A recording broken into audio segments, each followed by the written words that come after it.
One, two.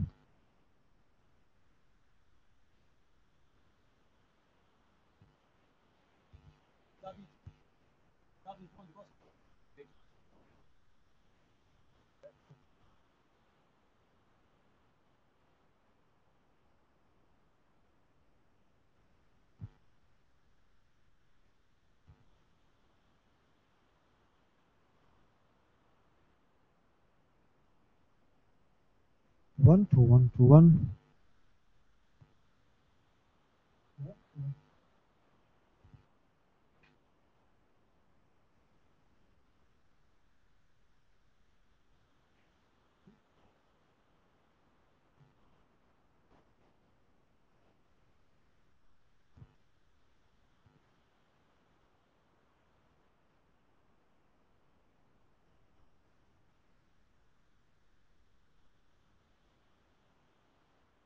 One, one, one.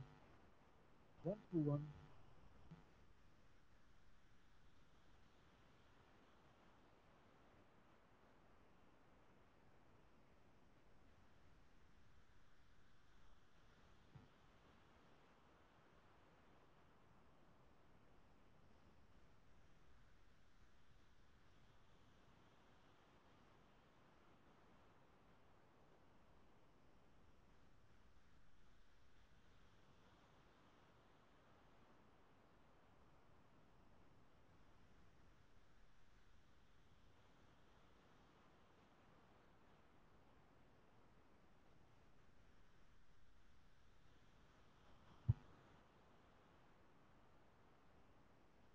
One, one, one. One, one, one.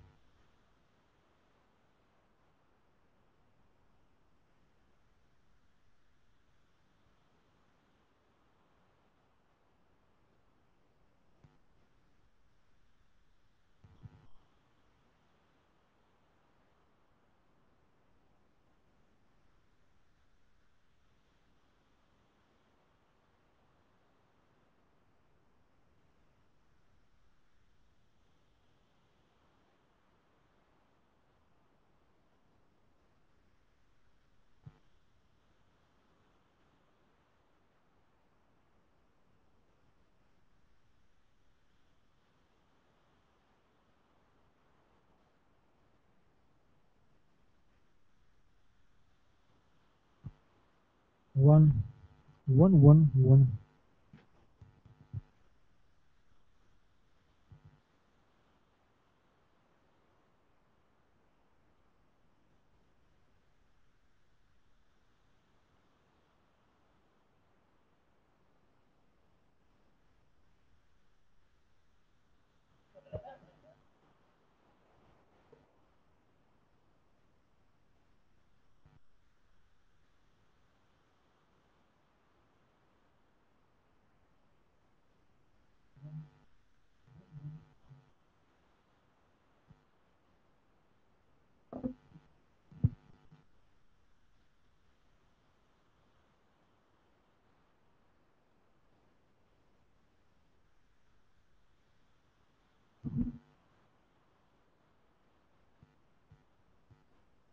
One, one, one, one, two, three.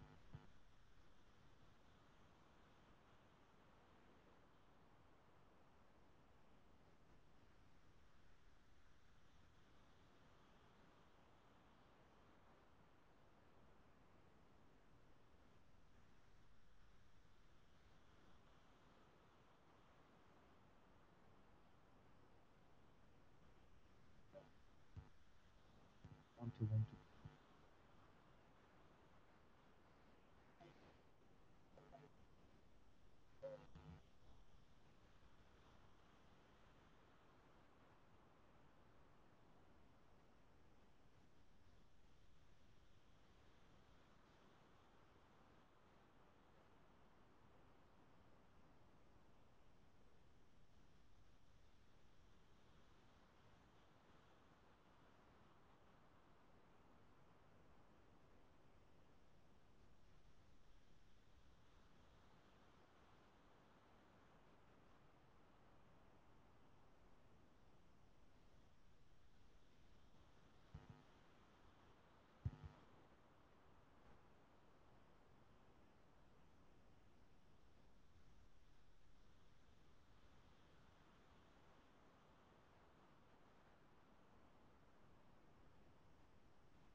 One two one one two one one two.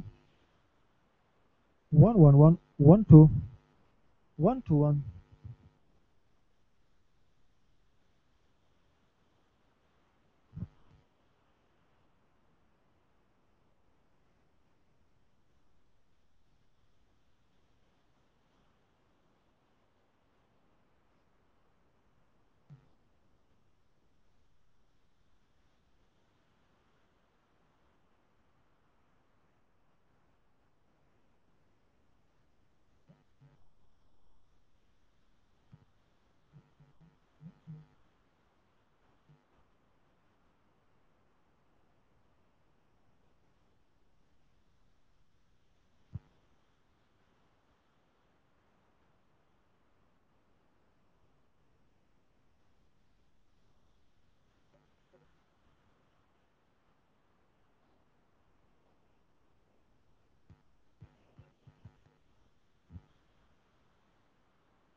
Welcome to the Champion Seminar.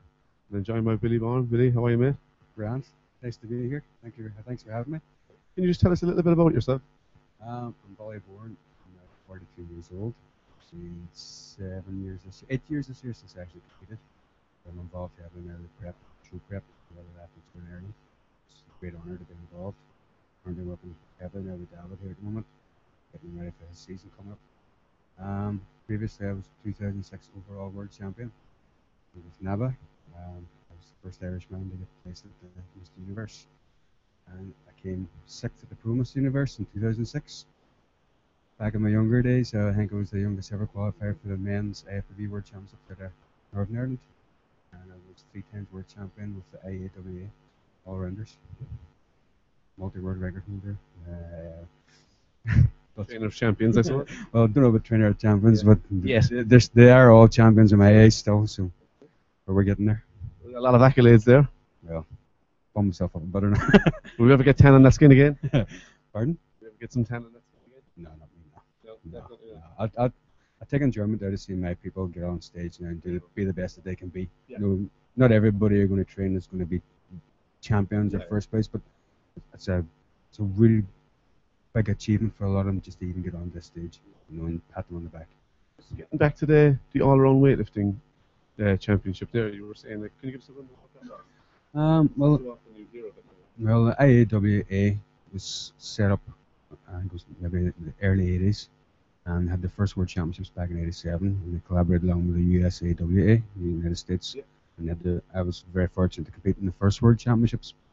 On that occasion, I actually failed doing a continental clean, fell and broke my arm, and I got an obligatory third place. Yeah. You know, and that kind of spurred me to come back the following year. Yeah. The following year, I came back and won the junior section.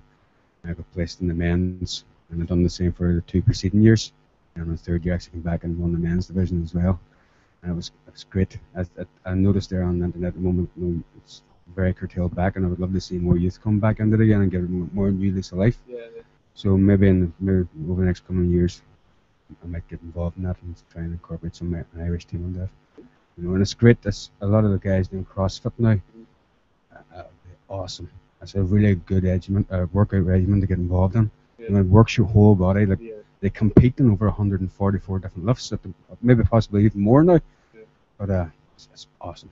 It's awesome. You know, They're going. you have people doing like dumbbell swings, you know, one-arm dumbbell pressing, remember the old Eugene Sandow lifts? And they did Yeah. barbell bent press. Yeah. They still do all that stuff. And then there's really heavy lifts like neck lifts.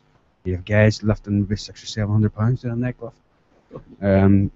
Back in my day, we had Steve Schmidt and his family. They were doing hand and thigh lifts, being upwards of 3,000 pounds. Oh my God. Some awesome weights getting shifted, you know, and these guys aren't massive. Yeah. They're like everyday run-of-the-mill guys. And it would be awesome for people to get involved in. Yeah, I'd love to see a bit more of it, actually. It seems very impressive. It would be great to get back to see that stuff come back on and making a revival, so to speak. You know, but it is kept alive.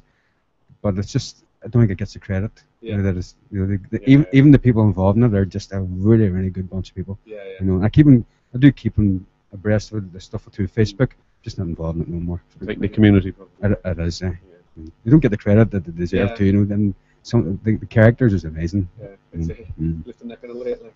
But they're very homely, very team. They're competitive still, but just all down to earth guys and help each other out. It's good. Billy, thanks very much, man. Thank you very much. Cheers. Thank you. Bye, Tom.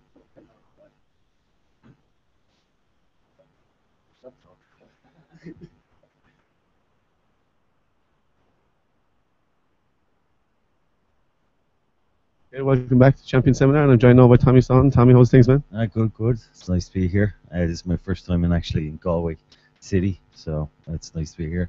Yeah. It's great for Dawid to bring us here.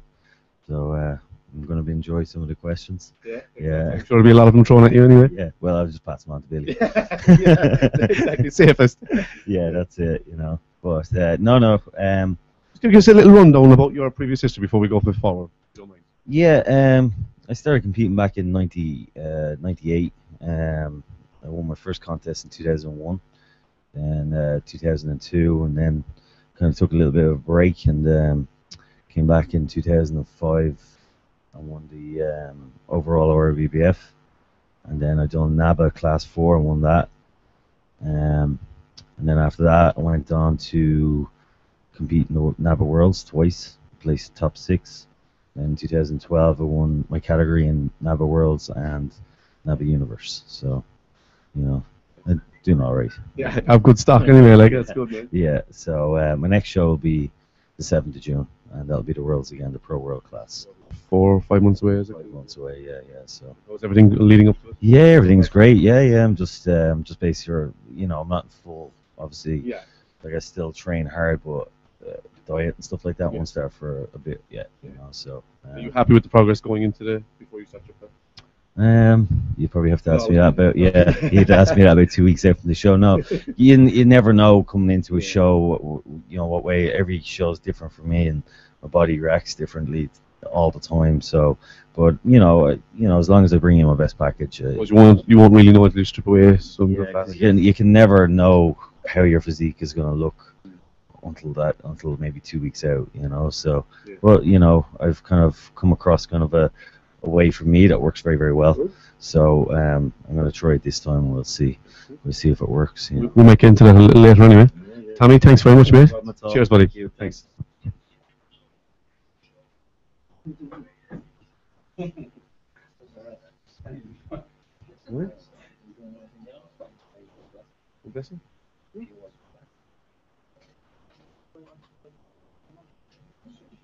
Yeah.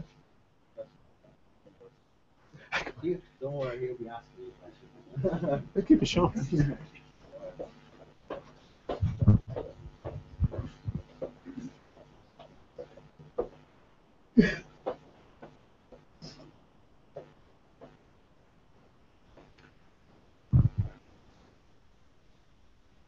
Hey, welcome back, guys, and enjoy now by Blessing Awodibu. Blessing, how's things, man? Not too bad now, not too bad. It's only been a couple of weeks since I've seen you, but how have you been? Not too bad now. Moved to Dublin now, so trying to settle down. So Oh, you have moved, have you? yeah, moved in Dublin now, so it's all good. Have you settled into any gym yet in Dublin? I know you were kind of trying to choose one the last time we were talking. Yeah, I've been training. I'm in between Animal Barbell and Unique. I love both of them. So Are they close to you in Dublin? they're pretty close. Yeah, Animal Barbell is quite close, like 15 minutes from where I live. So it's pretty good. Either one's going to be good anyway, I guess. Yeah, great gyms. That's to choose from up there. I know. How's the training going? Good now. Trying to get back on, get into my zone again. Trying to start my prep for the Arnold in September. So it's going okay. It's going still the start, so I've got a long way to go. I've got a lot of time. So there's no rush. Just step by step, and should be a good one. Are you doing anything different that you didn't do last year, or are you trying anything new? Well, I'm living with Noel now, and he's looking after me, and he's put me on the right track. Just trying to make sure I'm not gonna go wrong. So I think it's gonna be a bit different, and I should be good. Because it was hard like last year, just missing out in the top 6. Like it was hard because I was by myself, trying everything myself. And then now I've got a lot of people behind me, like Tommy's there as well. It's quite close, I can talk to him. But like Noel is very good, so one more year of training on top of that too, like one more year wiser. But we think wiser anyway, so we hope. A year training for the Arnold will be should be a good, should be a productive year. So well, we'll get back to more questions then pretty soon, alright? Thanks, Blessing, man. thank you.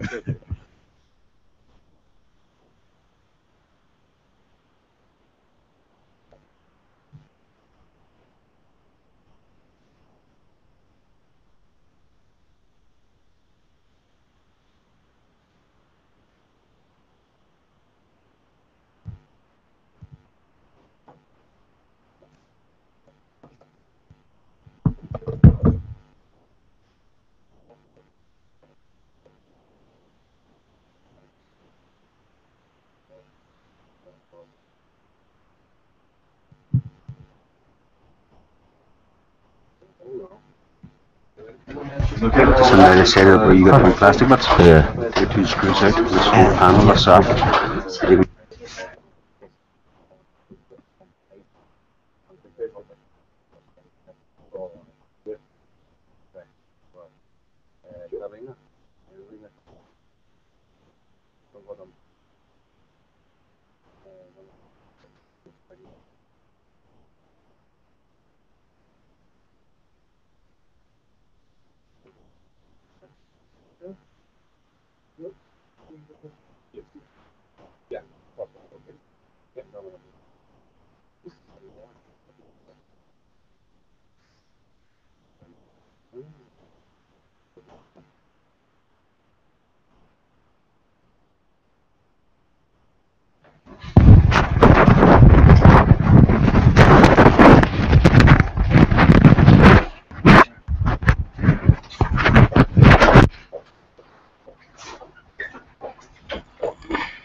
can't wait for now. My young fella comes to the age where he can play the Xbox and PlayStation and all that.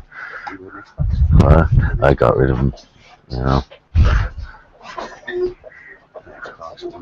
Yeah. Yeah. But I used to, like, I had to play PlayStation 3 there. Sure, I'd be spending 8-9 hours on it, playing it non-stop. There's already closing on this phone, so it's actually stuck to the actual screen. The glue tape stuff. Yeah. So I would just spend extra money to get that all. Because there's a place on Grafton Street, you put it in literally in an hour they fix it for you, you know. 130 euro.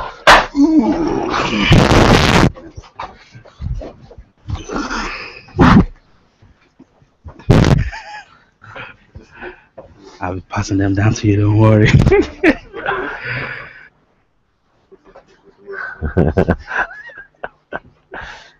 So you get to work on doors. Yeah.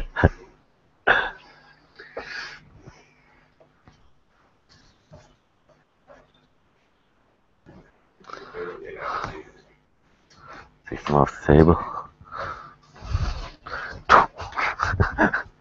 It's bigger than you. Yeah.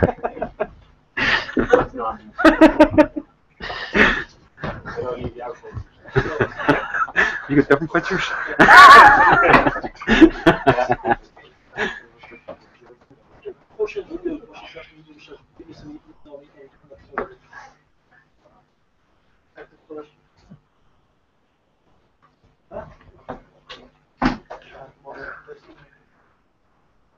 What time? Wow.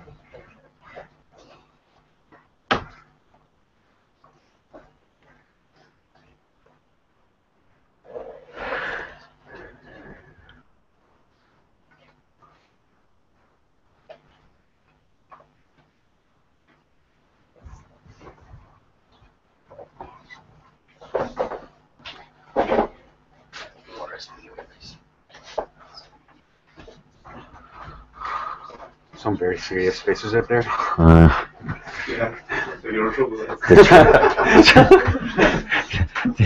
All the questions all memorized. Yeah, yeah. Do you remember the time these carbs?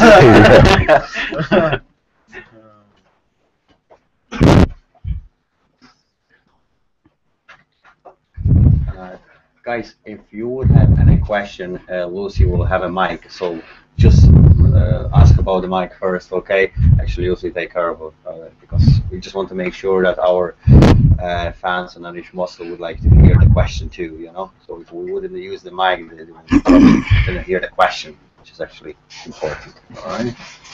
Thanks very much. We start in like next 2-3 minutes, okay? So prepare your questions and fire away. One shot there before you do. Yeah? Cool. You would not believe it.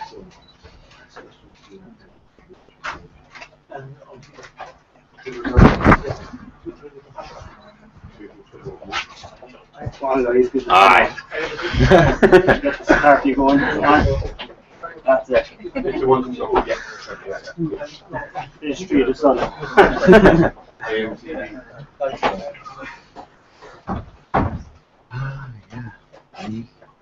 Still white. Hmm? Bit still white. You're really white, aren't you? It's not light there, Yeah, that's not the light. You're just white.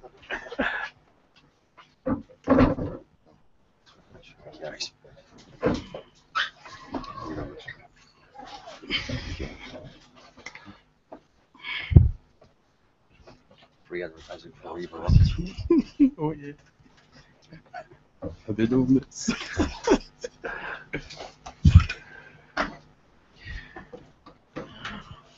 Come. Everything's okay. Everything's okay. It's okay. Okay.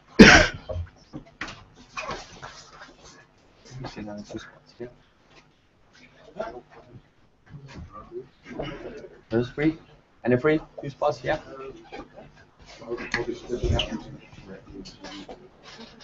Wait a second. Should be okay.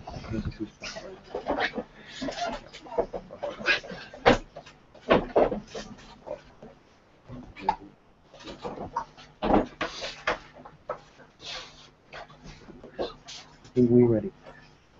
Whenever you're ready.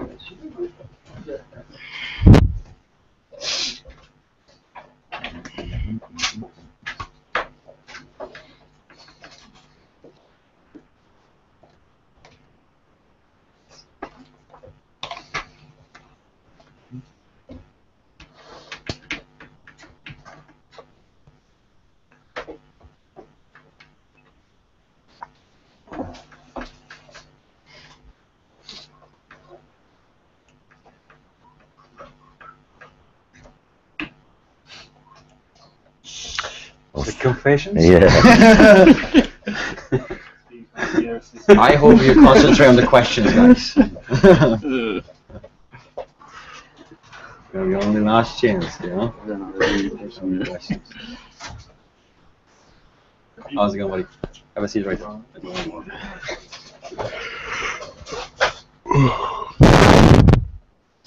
think we're okay.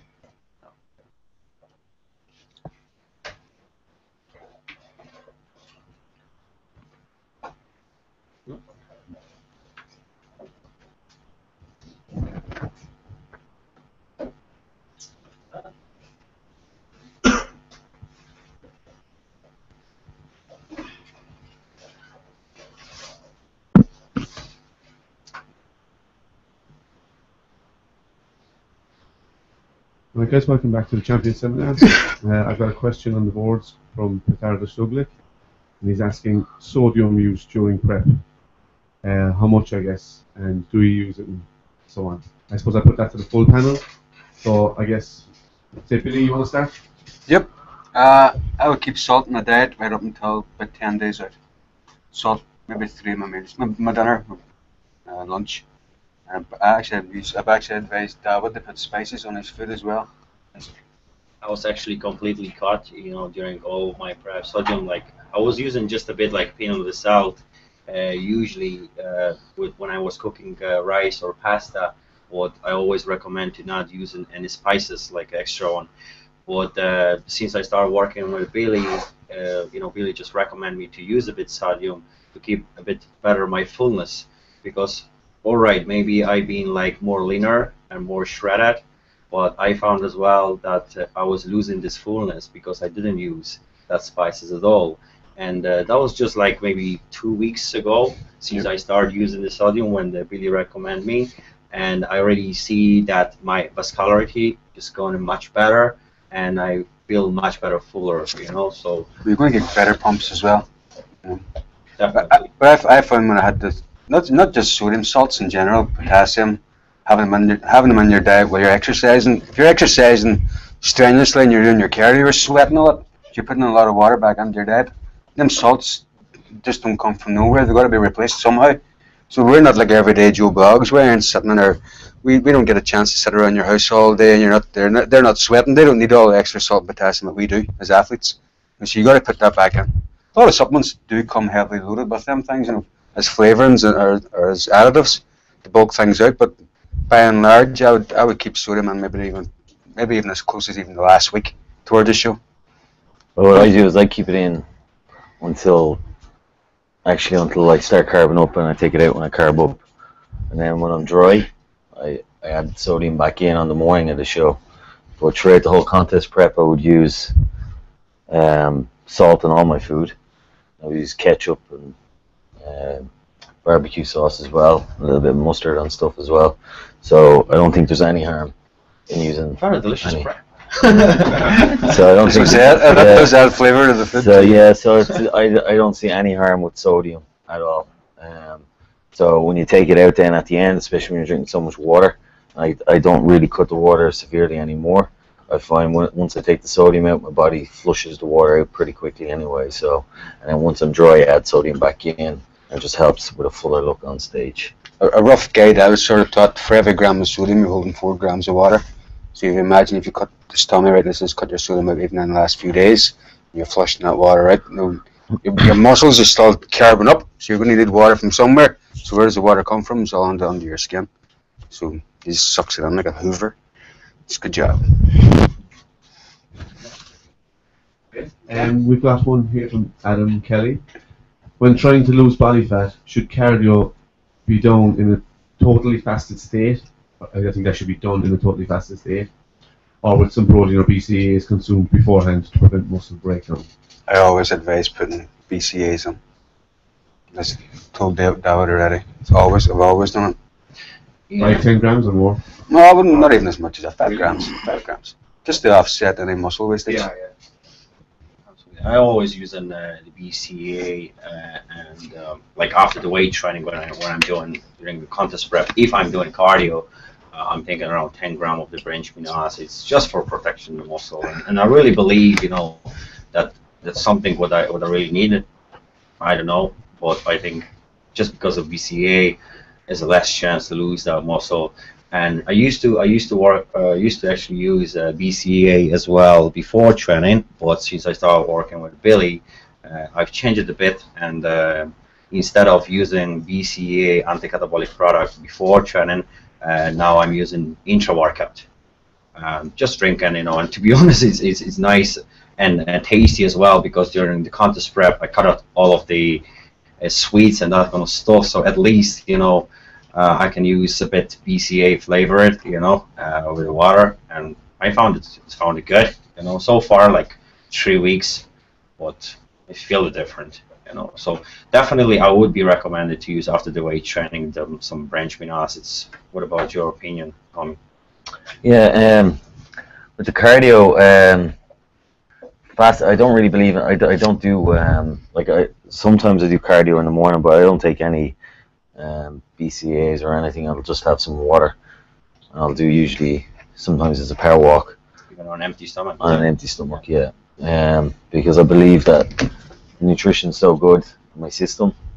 I've been sleeping all night. Yeah, I've lost something, but a light walk on the street for 40-45 minutes is not going to eat into my muscles. But what I do use when I'm in contest prep, I use it usually in the middle of my training, will be the hydrolyzed whey. I use that, and then after training I do use a branched chain amino acid supplement and glutamine. But if I'm doing cardio twice a day, my cardio is always kind of before my last meal. So my second cardio session would be before my last meal. And then you're not using BCAAs as well. And then I'm not using BCAAs because usually my last meal at night is normally red meat, So I eat quite a bit of that. So when your protein intake's high and it's all good quality, I believe there's a good bit going on in your system once you're resting and stuff.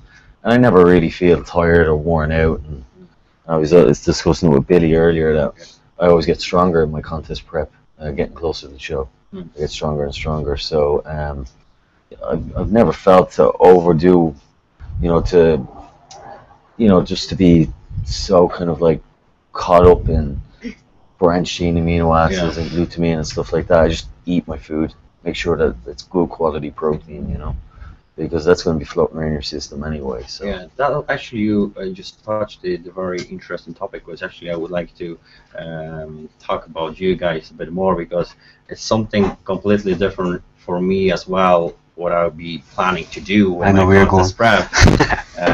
Here's the man who actually telling me that I'll be actually getting stronger during my contest prep, which actually 95% people, I'm sure, bodybuilders in Ireland and all over the world, just lifting less weight during the contest prep because they doing cardio, they cutting calories and that kind of stuff. But there is a different way. Yeah, I mean, you have to lift the heavy weight to help hold that muscle, because if you've developed your physique through lifting like in the 6 to 10 rep range, there's no point in all of a sudden going and starting to do 12 to 15, because all you're going to do is the muscle's not used to that, so you're going to start losing size. And I've always found once the nutrition has been that good that I've never lost strength coming into a show. Actually, for the Universe I was probably at my strongest 3 weeks out from it. Whatever's built you off season is going to save you from your diet and getting ready for a competition. And if not, anything else other than that, if you're putting the best nutrition into your body while you're dieting, you're resting, you're training like a machine, you should be improving. You're cutting your body fat down, yes, through cardio. Your diet's 100%. Although your diet might be a reduced calorie state, you're still getting the best nutrients into your system your body is ever going to require. You should be getting stronger as you're going along. If you're losing strength as you're getting ready for competition, muscle, there's something wrong somewhere. You're losing muscle. But I'm sure about what the people just thinking about right now. Okay, they want to. It's the body system. They walk into the gym and they see guys going into contests, moving all of a sudden doing supersets and high reps, this and that, and it's just all sheepdog copies somewhere. Yeah, see what you should be doing is in the last kind of like 6 weeks to 4 weeks before a show, supersets, drop sets, all that kind of stuff should be just cut out. It should be just straight sets. Yeah. And just to hold the size there, you know. And you see a lot of lads and they start changing up things and start doing lots of high rep stuff and supersets and lots of drop sets, and it's just not going to work. But what I think, you know, what I actually see right now from my own experience, right? I wasn't actually able to lift heavier because I usually need to be cutting carbs to lose my body fat, right? But this off-season for me was completely different. I'm 12 weeks out right now, looking like usually 5-6 weeks out. That's why I can keep my high carbs, like 500 grams, and I can be as strong. Stronger, you know. But when you came to me, just after your operations, so I'd done your programs to kind of protect your biceps. It actually came from that. That's why you done the total body programs every 3 or 4 times a week. Yes. So I didn't want to kind of strain your biceps and end up having you pull back out of competitions again. So kind of they were to offset any injuries that you did have. So had you doing heavy negative stuff, so you had to concentrate on lowering the weight slower. So you didn't actually overstress yourself doing the positive stuff and pulling your biceps back out again. So I think it worked really good for you. Definitely, I was speed out metabolism. You trained your chest 3 times a week. You trained your back 3 times a week. Your legs 3 times a week.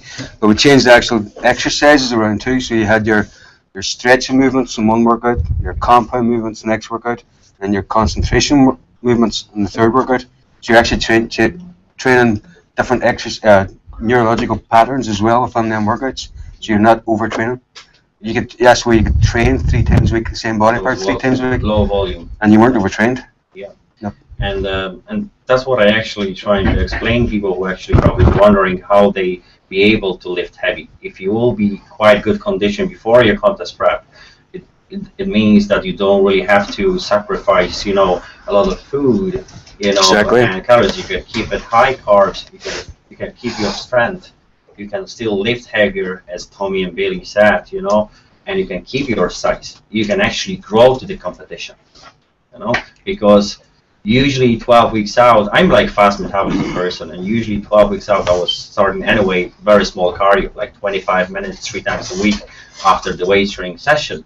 And right now, I don't see the point to do any cardio for quite a long time. Probably maybe I'll start doing whatever Billy tell me to do, I'll do it. But I think like 6 weeks out, maybe then I'll start doing something, because I don't see any point right now, because my body fat percentage is really low, and I'm feeling great, to be honest, you know. Yeah, Billy, could you just explain as well, you know, how to actually prepare this condition, like, you know, before the off-season? Like, it comes down to individual. You know, everybody's different and everybody's unique. You know, within me and Tommy might train different. Okay, Tommy's breakdown of muscle fibers between individual muscle groups will be different from mine. Where me and him have great legs, we'll probably train identical there. Tommy's arms will be maybe better than mine or weaker. You know, and we could do the exact same programs and it won't work. It comes down to individual. You have type A, type B muscle fibers, fast twitch and slow twitch, but within that again, there's the combinations of both within the muscles, and it comes down to experience. It's something that people just have to learn. You know, you just can't just train like sheep, as it says already, just copy the person next to you. You've got to learn your body. You've got to listen to an exercise. If you're doing an exercise and you're not feeling the exercise, why do it? Because you're better off stopping that exercise than maybe doing something else that's feeling that muscle. group working and coming back to that exercise, or maybe adding that exercise somewhere else in your workout. But you get so many people and they just do the same routines just because they read it in Flex or see it online, and they do the same routines. They're not trying different things, different angles. You know. We were chatting earlier on about deadlifts. I'm a fairly good deadlifter, and I could deadlift. Maybe drop a hat with 220, 230, without even warming up, not even take a shake out of me. But I don't feel it working on the muscle. It's just like breathing. I don't feel it working. So I just use it as conditioning exercise at the end of my workouts when I was training. I didn't use it to actually build muscle. I didn't feel it working. It was just like first 300 kilo that I'd work. I couldn't even tell you. No, you definitely have to listen to your body, and everyone's an individual. Everyone's different. Exercise will work different for different people. So you have to kind of all the time be very open-minded to your training. So if you're not open-minded to your training, you've hit that wall straight away, and you're not going to go any further. So you have to constantly change up things. And if you try something and it's not working, not be afraid to kind of say, you know what, screw that, I'm going to scrap it and try something different. Try that and maybe try a few different combinations, and you'll find what works for you. And you don't have to be the strongest bodybuilder in the gym to be a great bodybuilder. You're not judged when you stand on stage. Give me the front double biceps with your strongest barbell curl. It's not like that. Two boys stand beside each other on stage. Tommy could curl 100 kilo and I could curl 50 kilo. We have a 22-inch arm and you have 17-inch arms. Doesn't. 17 and a half.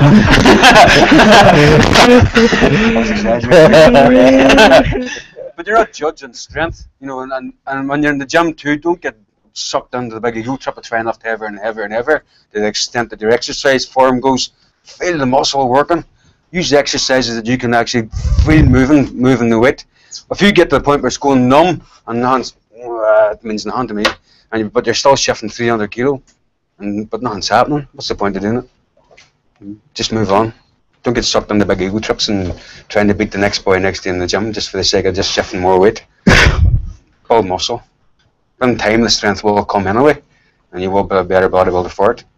It's not a race. Blessing, you represent actually the junior class, let's say. Still, young blood in this Irish bodybuilding stage. I know that you train a bit different as well, like typical old school, the Arnie time, you know. Could you tell us about that? Like I've been talking to Tommy today, and he said he's training back with a guy tomorrow, and he told me he's doing about 30 sets for it. I was like, wow, I like this. That's what I do as well. I do so many sets for arms. It's all about volume, reps, and not just about lifting. I always and so that's what I do all day long. Like you see the likes of these guys like Ronnie Coleman, and these guys will be in a gym, for like 2-3 hours just training. That's what I do, and many people probably disagree with that. I'm sure they overtraining, are, you know, because we know that we're supposed to do, let's say, 12-15 sets for the big muscle group, like 10-12 sets for the small muscle group. And like these guys just most people just follow our rules. Like, you don't have to follow these rules. Just be yourself in the gym. Like, there's no rules, there's no regulations. Just feel free and listen to your body and go by how you feel. I think that's the same message everybody's saying here, just in it. Yeah. So. Yeah, what's overtraining for Blessing, might be overtraining for me, and it's different for everybody. Everyone has different recovery levels. Like people would criticize probably my back workouts and kind of go, or leg workouts and go, well, that's overtraining. Well, it hasn't done me any harm, so. I love to train. We had a conversation last night, Dawid, and I reckon 99% of typical trainers in the gym overtrain. To the fact that they're just copying the people next to them, and they never make improvements. Many people goes to the gym, and they're the same person as they were last year. I bet everybody can go into the gym here and go, well, he's been here 4 years ago, and he just looks the exact same person he was 4 years ago. But he still looks to be training flat out to the mat. What's going on there? What's wrong? I don't know. But I think mostly because of the diet, because most of the guys seems to train very heavy, hard and blah blah. But this is the hardest. But to go into the gym, you do your leg press, and you leg press to failure, and then they come back off again, and then they leg press to failure again, and then they come back off, and then they leg press to failure again. Just do it once. You've given the muscle the message. Get out of it and go back and recover and grow and come back better next time.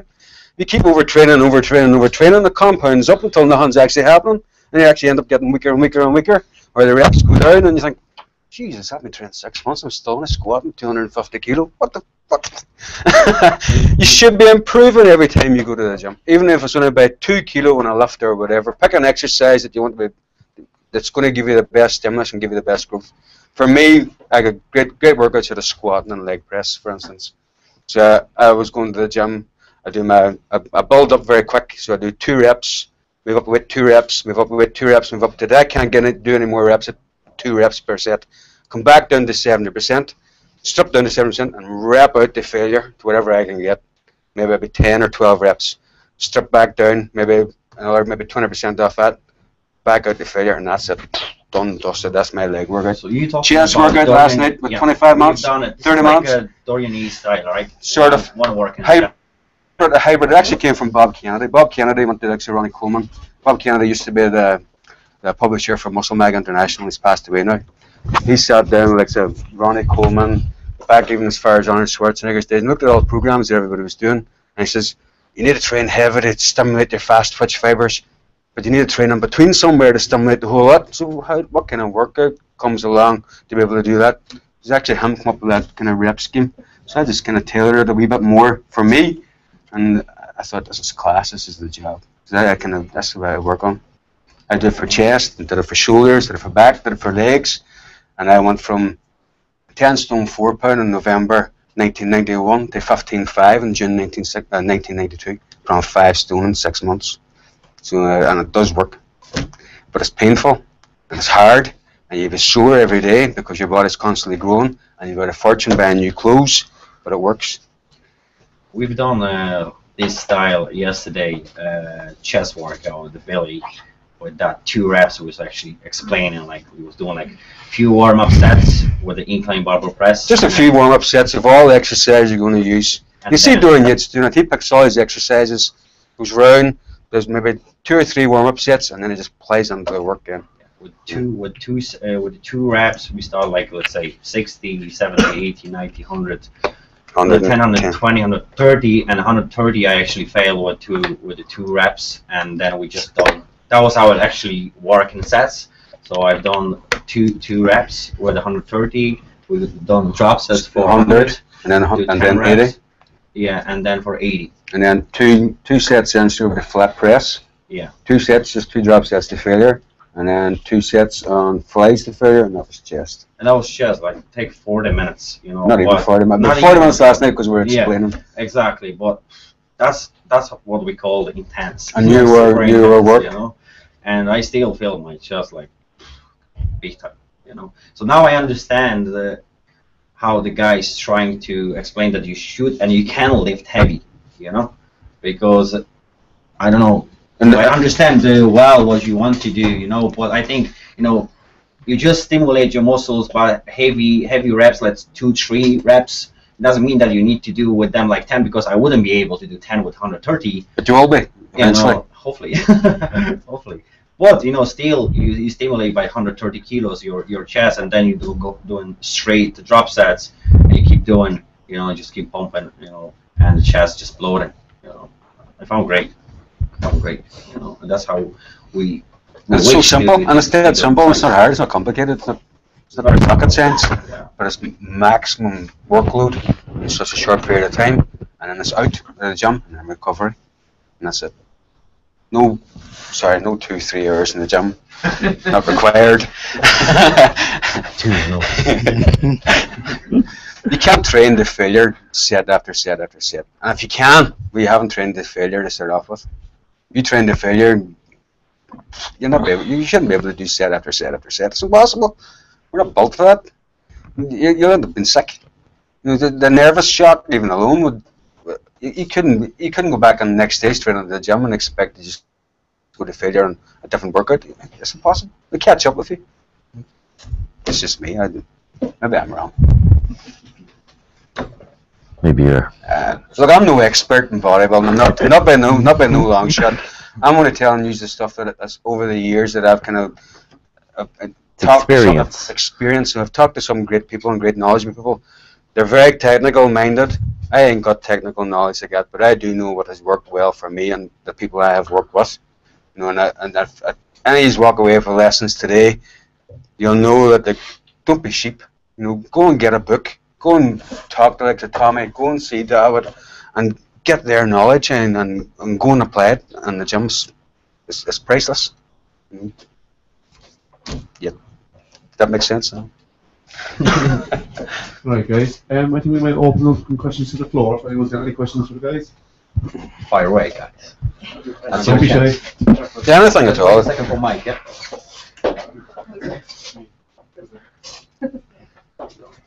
I have a question there for you, Tommy.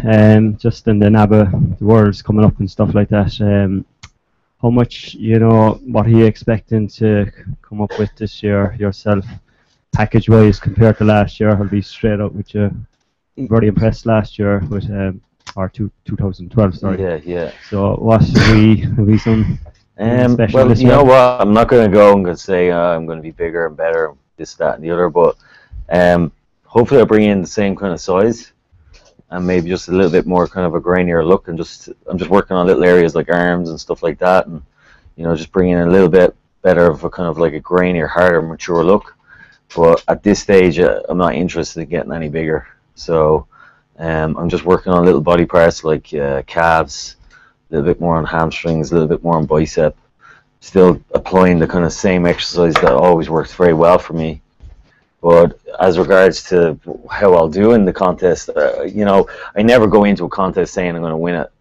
As long as I can come in looking the best I can look, I'm happy no matter what the placing is, Yeah, and just second thing, Tommy, I was very impressed, as doing the photography there for the last time, with your back. Yeah. Like your back was really impressive to me, full and tight, So did you do anything different, No, well, the thing about my back training has never changed in the last couple of years.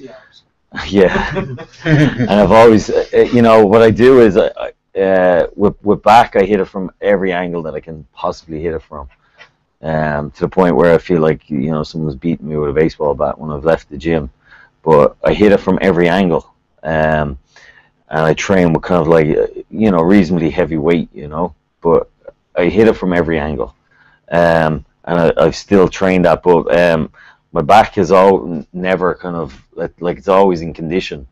Like even now with like the striations there and stuff like that, if for some reason I don't hold body fat or anything on my back. So after 2 or 3 weeks of dieting, my back is already there. So the Christmas tree is out and everything, so I'm kind of lucky in that. But I think that's what kind of carries me in a contest is my back, so... That's like it was a standard feature. Yeah, so it's like anything that's a back double bicep or back lat spread, and any kind of side shots, it's just the front shots I have to work on a little bit better. Okay, thank you, Tommy. No problem, thank On you. your face. You're gonna have to make your top up. Yeah, Dava hasn't paid me enough. Any more questions, guys? Feel free to ask. This is just to interview now. Do you think that a classic physique like Steve Reeves could still compete and do well in modern competition? I heard this conversation last With night. with today's conditioning, how far could it go in bodybuilding competitions? Because I know afterwards you can do things like men's physique that have that look afterwards. And today's competition, I don't think so. It was a made of physique in his time, but I think it's the bodybuilding competitions have moved on so much. And the classic category, even the condition they're asking for in the classic category now is 200, 300% more even back in their day. Well, maybe if Steve Reeves was like born with all the technology and stuff that we have now and supplementation and training methods, It wouldn't be the same physique. yeah, he'd be a lot better. Not that he was bad, but his But even their knowledge of Stone Age back then in regarding even biochemistry, and nutrients that they were taking on. So I'm just talking about if you had the same aesthetics and symmetry of body that Steve Reeves had, because his calves match his arms and his neck, they're all equal. but that is the ideal anyway. That is what we look like for. the Greek ideal. To say all its dimensions are exaggerated now, like so. Yeah. You know what I mean? Yeah. No. It wasn't for me, Yeah. No, I mean he had a very, very good physique, but I mean that's like, it's just be like asking any Olympic athlete from back 20, 30 years ago, if you got that same athlete and threw him into the Olympics now, would he do the same result? And it would be obviously a no. So, you know, if the sport is, if Steve Reeves can come back and be an impressive physique now, sport really hasn't moved very far. Maybe it's moved too far, because why don't people just go back to where it's gone? Do you think that it's gone too far, or even some people would find it maybe grotesque when it goes too far? That's true. That is true. Like, well, that's a good point, but it's what the people are looking for, you know. I mean, well, it goes to show the popularity of the classic category. No, I think it's more attainable for the majority of people, and then no doubt, like, is it what's called a federation? Is it Nympha? No, their ranks are swollen even compared to NABA. You know, it just goes to show the popularity of it all. You see, it really depends on, like, I mean, when I got into bodybuilding, I'm sure when Billy got in with the bodybuilding, there was like, we were looking at guys like, you know, Rich Gaspari, Dorian Yates, all these guys, you know, so that's what I kind of looked up to. So I seen all these guys. So, and then when the classic came along, I was kind of full blown into bodybuilding. But, you know, it's no disrespect to classic, but it would never have appealed to me anyway, you know. You know, so. When I first came into bodybuilding, a friend of mine asked me to go to the Ulster Hall and see the 1991 Mr. Northern Ireland, the AFBB one. And Dorian Yates was sitting in a tank top just inside the doors. I came in, and it was one of them moments like, fuck, is that for real, you know? And then I was really impressed, and his knowledge and the way he talked was really impressive. And I thought, I'm going to be on the bodybuilding stage next year. And I was about 19 weeks later, no knowledge regarding diet at this point. I dieted on 200 grams of rice and 2 tons of tuna for 17 weeks. And I sort of stepped on stage at Mr. Ulster.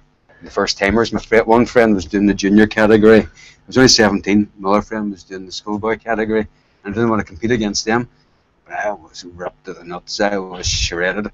So I got on stage and done the first timers category, and I was 19 or 21 on stage at that time. So a wee tiny stage. So I thought, how am I going to get myself noticed here? So these big massive speakers at the side of the stage, I climbed up on top of one of them and done all my posing on top of that, and jumped off on the judge's table and posed off. So I won my category. But there was a bodybuilder there at that competition called Selwyn Cottrell, and he kind of gave me a few wee pointers on what I needed to do to improve.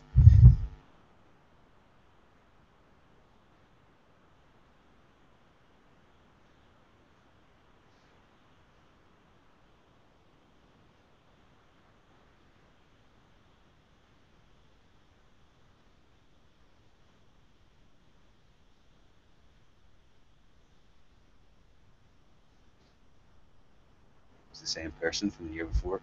I thought it was some sort of distant relation. what the hell were you at? But that was great day. But I wouldn't go back. I wouldn't go back and change anything. And then I had qualified for the AFBB Worlds that year. And whether there was a mistake somewhere, or I don't know, or misadvice, I prepped for the Worlds and I was getting ready to go, and then all of a sudden this is I was too young to go and compete. And I thought, geez, I was about 2 weeks away from competing, and I just turned my back on bodybuilding, and I disappeared then from the scene then for about 13, 14 years. I became the couch potato that I look like now again. But and a friend at work caught me by the waist and says, man, you're putting on a lot of weight. So I went to Argos and bought myself some weights and made a bench for the house at a 2x4, and I bought Boulders trestles and used them for squat racks. And 11 months later, I was standing on stage at Mr.Universe in 2005. I won the Mr. Ireland, overall Mr. Ireland, trained in my back bedroom. Put a dumbbell through my back bedroom floor. Wife nearly killed me, I nearly killed her. No, listen, if you believe in something, you're going to get there. You know, and just seek out the right people. Don't get swamped down in knowledge, because in bodybuilding there's a whole lot of misinformation. And there's a whole lot of contradictory stuff, and it's not to say all the contradictions don't work, because by and large they do. But don't try and work on them all at the same time. Pick one line of thought and pursue it to the death till you find that it's not working no more for you, and then move on. But just don't give up in 4, 5, 6 weeks time, because sometimes the magic takes months to happen, and all of a sudden you turn around and somebody says to you, Jesus, look at the size you got, or look at the condition you have.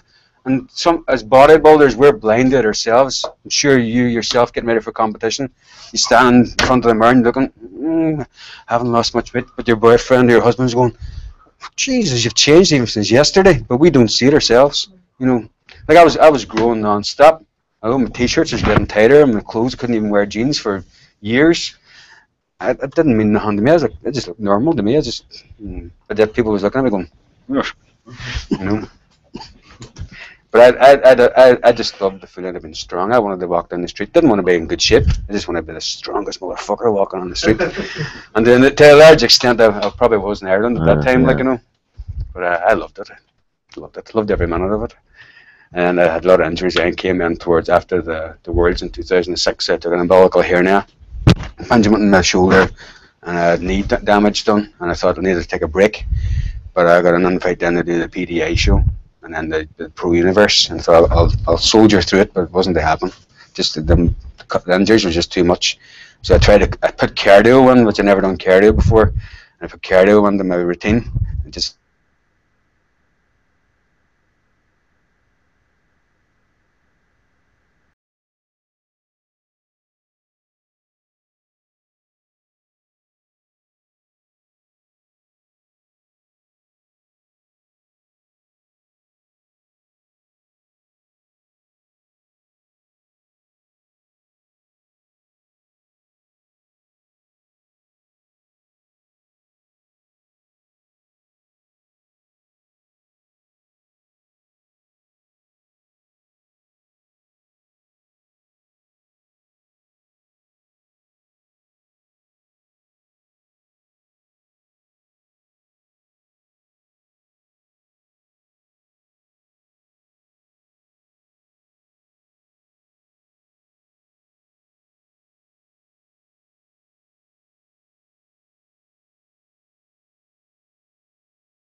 Hey, well, I'm just going to get that now, just.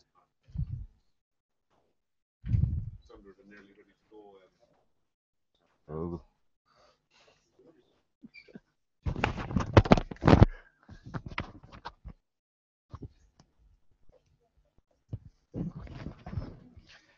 Okay, him on.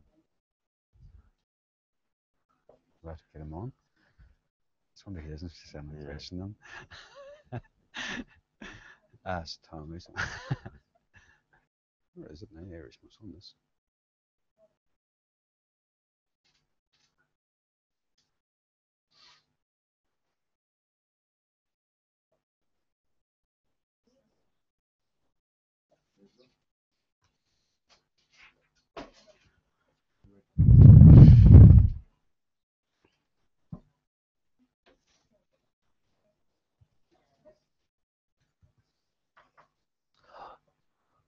That's 4 questions for you. I'll pass it back. And Where does Blessing get his haircut? Question for Billy. And what's the whole idea about all body workout during off season or full body workout? Pardon? What's the whole idea of a full body workout during the off season? There's a book called Beyond by Stuart McRobert, and he advocates full body workouts 2 days a week, maybe 3 days a week. And I gave it a go back, must be about 15, 16 years ago. And it was at a time when I wasn't involved in bodybuilding in any particular way. I wasn't competing or nothing. And I just wanted something to do to try it. And I think it was about 13 stone, all natural, no supplements, nothing, just eating food. So I tried it out, and I thought, holy Christ, this is class. In the space of 4 weeks, I was up at 15 stone. And it was so simple. It was like 5 exercises, working your entire body, and then alternating the routines around. So I thought, when Dawid came to me first, and I looked back over the workouts I had done in the past, and I think the workouts too was, do you mind if anybody remembers a bodybuilder called Casey Viator? He was involved in an experiment back in the early 70s, late 60s, along with Arthur Jones, who developed all the Nautilus equipment. Now, they advocated full body workouts, but theirs would be like lessons, like a 2 and 3 hour workouts. And to generate that amount of energy in that kind of time, I couldn't do it. And they reckon Casey was doing training to failure and mad crazy weights that he was 500, doing too. 600 pounds Yep, squats. crazy weights. But he had a very serious injury, and he was out of action, and he came back and competed for the Mr. America. Went from 168 pounds to like 220 pounds in a space of like 4 months. And I thought, we're going to try this out with Dawid and give it a go. So this is where the full body workouts came from. I told Dawid the story too, and he says, right, we're going to give it a blast and see how it goes. So then I thought, well, look, I didn't want to give him the same exercise pattern and burn him out. So that's where we came up with the stretching movements for one workout, compound for the next, and the concentration movements for the third. And well, I'm sure Dawid would agree, it was a success. So he came back from his injuries. 12 weeks later, he's back to where he was, if not better. And now we're moving forward for his contest prep. From my own experience, what I can say about the full body workout at the beginning, when just really come in with the idea to do the full body workouts, I have to say, like, for the first few minutes, what? Full body workout? I trained like 16 years. I used to be recommended the full body workout to beginners, or for the people who just coming back after a long break, to training. I said that doesn't gonna work. But I said, okay, we're gonna start and work together. I need to just. You had nothing to lose. You had nothing to lose anyway when you were starting back. So. Well, and I've tried, and I knew that there wasn't just normal regular full body workout. We have to say. Yeah, there was slow. There was a negative movement. We used slow mo as well, yeah. Explosive movement, and this is the biggest difference. It wasn't just the basic full body workout, right? And because I've been after the serious injury of my biceps, I ripped the biceps tendon, my both arms. So I knew that I actually couldn't lift heavier anymore, and the negative movement was something. 4 seconds. 4 seconds down. Helped a lot, I didn't use like big weights, but I'm working harder as ever before, And after 6 weeks of this program, I found like I was super condition, you know. And I've been training just 3 times a week, and I'm just starting getting bigger. And after the 6 weeks, And your eating wasn't changed. exactly, there was a tough workout, because I have to say, after like, this is like four circles, right? And the first 2 circles are kind of warm up, you know, prepare the muscles for bigger weights. And the 3rd and 4th circle are supposed to be very heavy, like completely failure around 10 reps. The rep range with all 4 circles is 10 reps, right? But the 3rd and 4th circle is supposed to be, you know, immediately supposed to be gone, that, you know. And I was like, in the 3rd and 4th circle, I was just losing my breath, you know. I think what we'll do after this, we'll get the workouts and we'll put them on the Irish Muscle website. You can all have a go at them, try them out, and see what you think. Exactly. If you're not getting ready for competitions, you have nothing to lose. Give them a go. The only thing about it is, I was wondering why they're not more popular, right? And I thought maybe back in the 80s when the gyms started to become more popular and then physique culture started to become prevalent, the time scale that everybody looking to get involved in all these bits and pieces of equipment, you'd need a huge gym to be able to accommodate everybody, because they're doing circuit training. So you couldn't have anybody getting on the piece of equipment in front of you, because it's just going to hold you back and defeat the purpose of the actual circuit. So I thought then that's probably the reason why they didn't become popular. Yeah, I always have to actually need to change the time of my training. I used to train at 7 in the evening, when actually this is the busiest time in the gym. But I knew that I won't be able to do it the circle, you know, at 7 p.m. So I've changed the time, and I started working out after my first meal around 12 o'clock, which is actually the business is quite quiet, you know. And I'm able to just do the intense, you know, keep it 1 by 1 this exercise. But I know it's difficult, you know, and not everyone will be able to do it, you know, in the gym, you know. If you are like, well, let's say well-recognized person in the gym, you know, you probably will you will actually do it, you know. But if someone is new in the gym, you know, you won't tell, hey, can I use it? Can I share the bench with you or something, you know? Because it won't happen, you know. But if you have a chance to try it, you should definitely give it a shot. But it's not news. It's ideas that's developed 40 years ago. You know, and there was a bit of stick. I think we were getting a bit of stick on Facebook for, what's all this crack about doing circuit training? It's nothing new and all that kind of stuff. Well, I never says it was new. It's just something that I wanted people to try and maybe rethink how it was actually done. You know, you're still lifting heavy, and the rest times is still reduced. But I tell you, it's some workout. It's mighty. Insane workout. And after 6 weeks, we still keep doing the circle training and the same kind of routine, but we just stopped doing the negative movements, and I was able to actually lift heavier, but keep the same intensity, you know. And that was another kind of stimulation for the muscle, you know.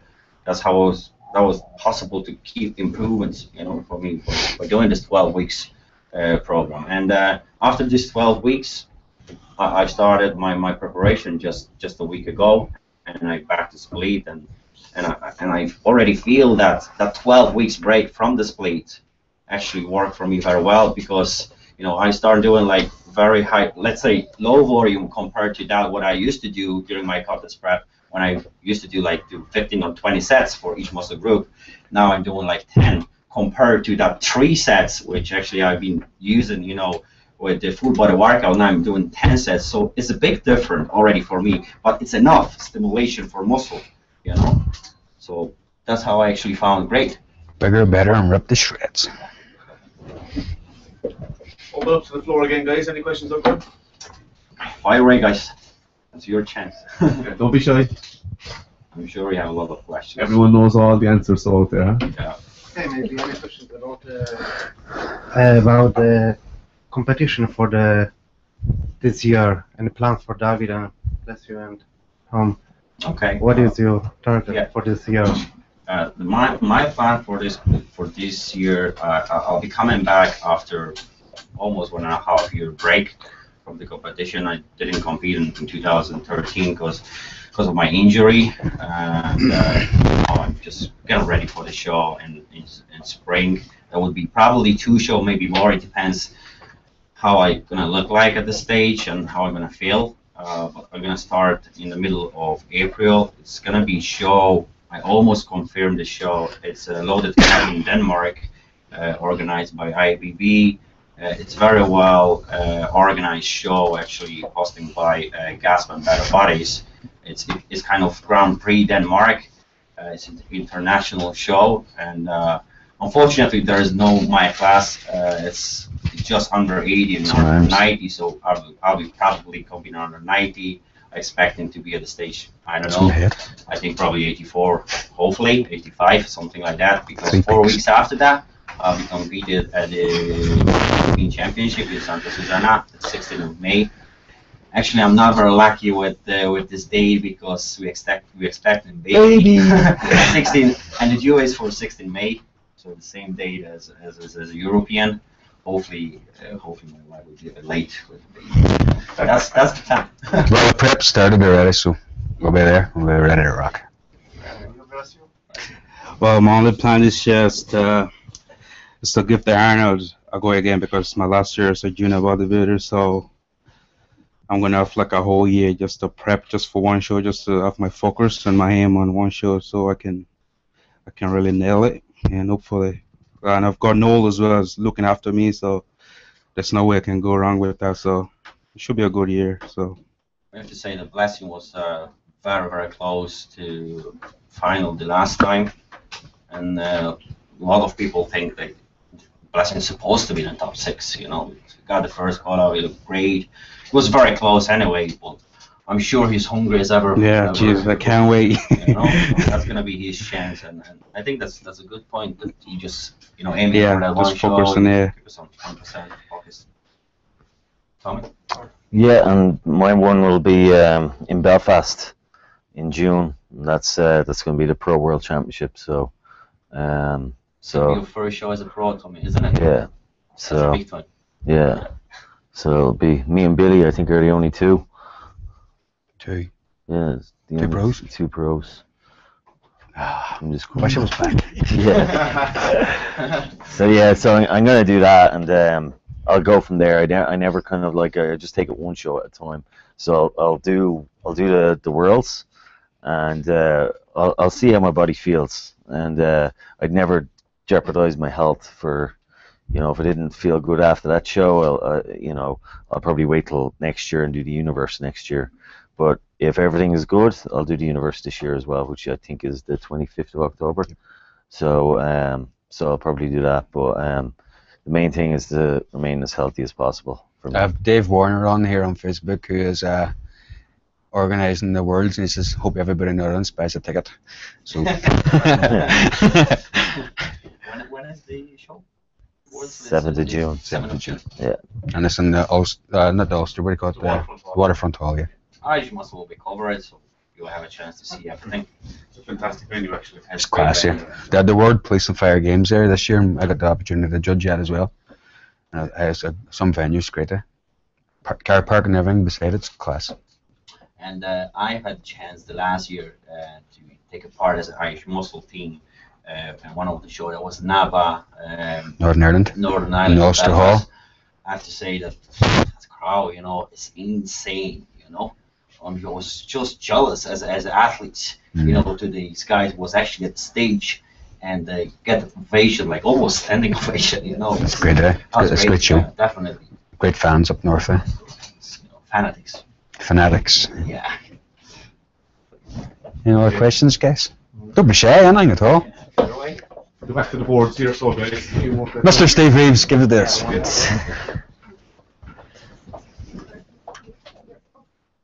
Do you ever think that they're bringing a men's physique category into Ireland?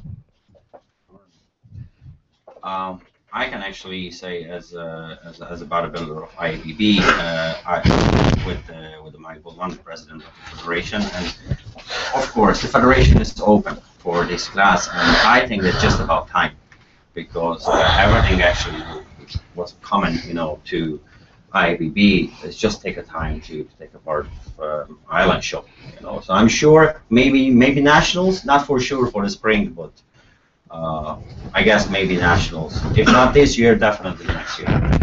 Yeah, cool. And have you ever tried Reg Park's 5x5 routine, and what did you think of it? Yes. Well, I think you've probably done 5x5 as well. Yeah, when I started out, I done 5x5. It was actually Clem from Galway City, yeah, Lake Clem, yeah, he was the one, him and his training partner at the time were, when I started training, they were the ones that were teaching me how to squat and stuff like that, you know. Did you have a chance to train in Galway Station that time? Like No, 'cause Clem used to live in Dublin. oh right. Yeah, that was back in 95, 96, so all the training then was like, all you done was like deadlift 5x5, squat 5x5, bench 5x5. Typical powerlifting, isn't it? Yeah, so that's how I trained from the start, and then kind of just slowly got into the bodybuilding, just added in movements. But they said there was no point in doing leg extensions and leg press and hack squats until they knew how to squat properly, you know. So I used to do just squats and front squats for legs for 2 or 3 years, you know. And then I moved into it, But you used to be 6 foot when you started, didn't you? Yeah. Class 1. Yeah. Class 1. Went down to class 4.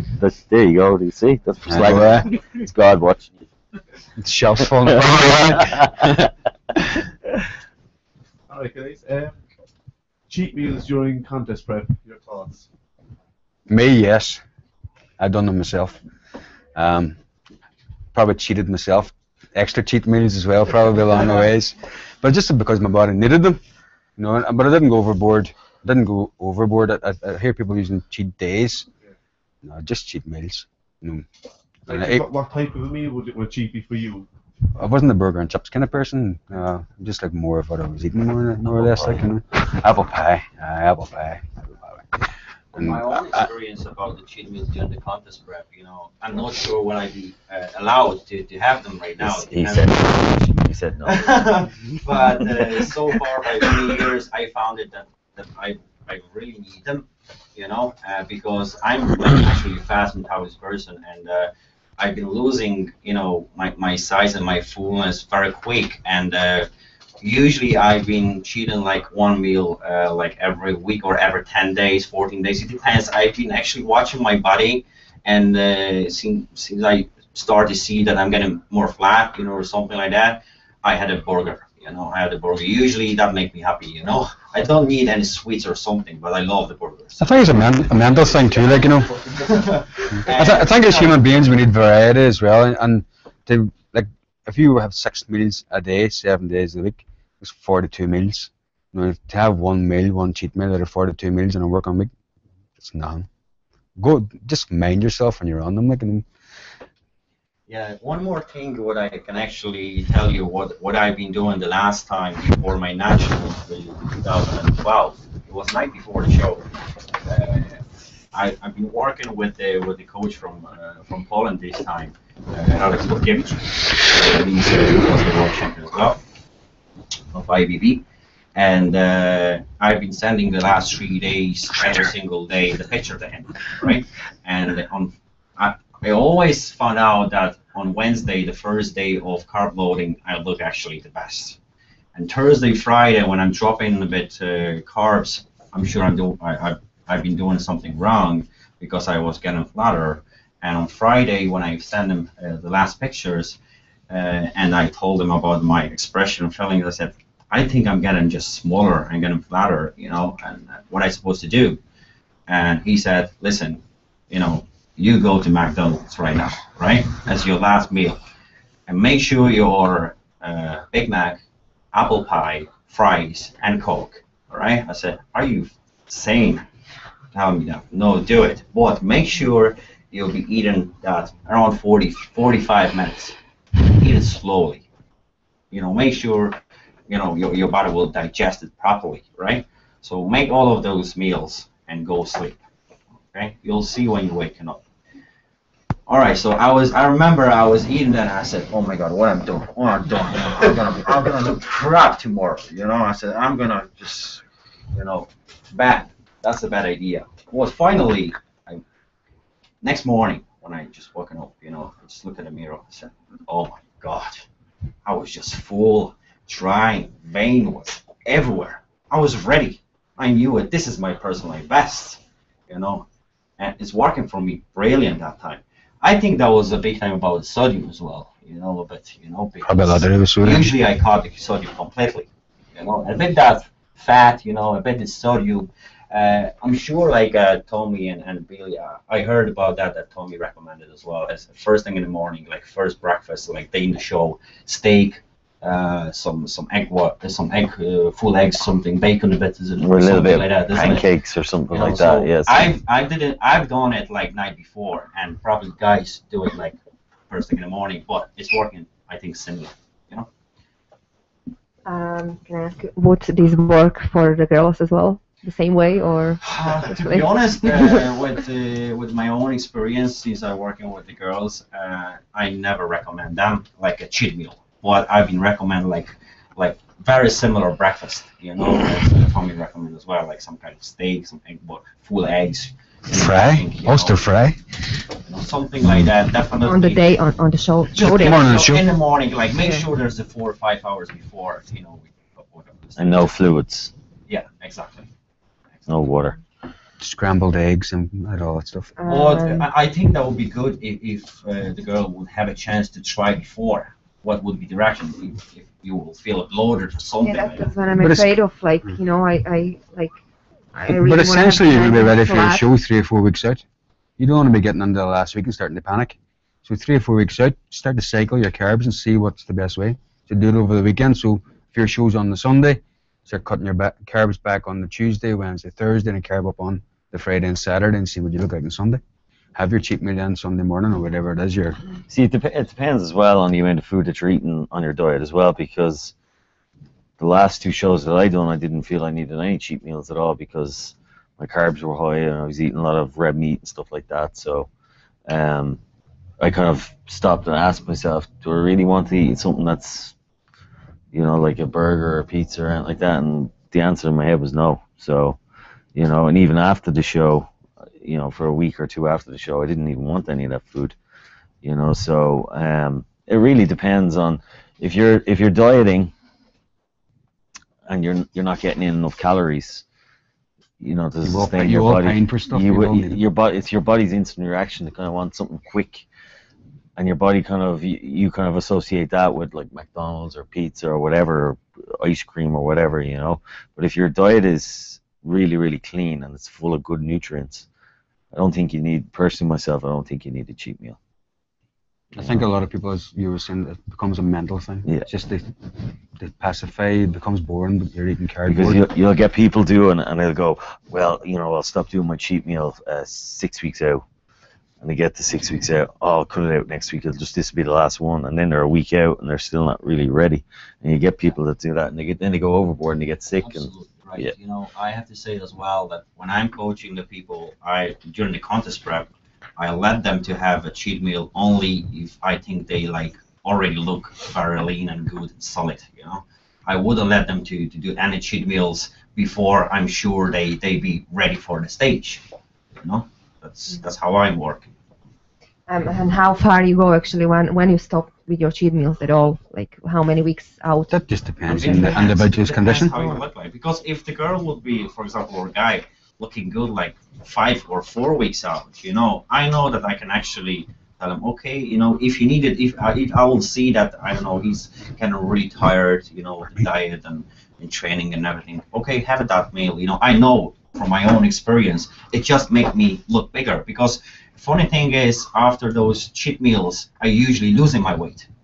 I losing my body fat, you know, because when you're on the diet a long time, your body just get used to it and adapted, and your metabolism slowed down, shutting down, you know, and you cheating. That's how we also call that cheat meal, okay? Because you cheat in your body, you cheat in your mind, and your body get the wrong signal, the signal that, okay, everything I think probably coming back to normal. Okay, so we can start working out, speed up metabolism, you know. That's how I found myself. I'm losing my weight when I weigh myself in the morning after the cheat meal. I'm not getting like heavier or something like that. So that's the same theory where the carb cycling and microcycle your carbs through the week. Maybe at the very start of your contest prep, it's the exact same reasoning behind the cheat meal. It offsets your body's metabolism. But through the week, your metabolism is dropping off and dropping off and dropping off. You have your cheat meal, your body then comes back out of starvation mode, and then you start off with high metabolism on Monday again, and then through the week you cycle your carbs back off. So at the end of the week, you cycle your carbs back off, metabolism's drop down, they shut down, you put your cheat meal back in, starvation's back off, metabolism back up, you go back into fat burning mode again automatically. So cycle your carbs, but as your carbs is dropping down, you still got to replace them calories as well. So you put your protein back up slightly. So for every 10 grams of carbs you drop off, put 5 grams of protein in. Remember to take your protein back out when you put your carbs back up.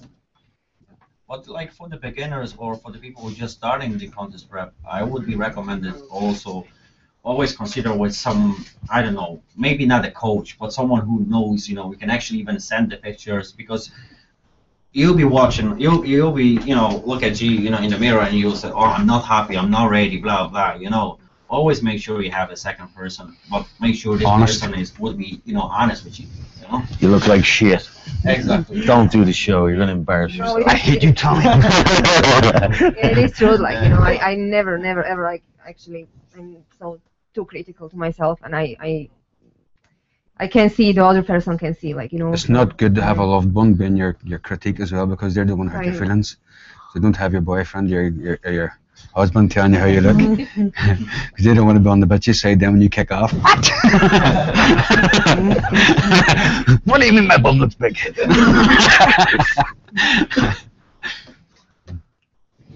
Alright guys, another question here from Petarda.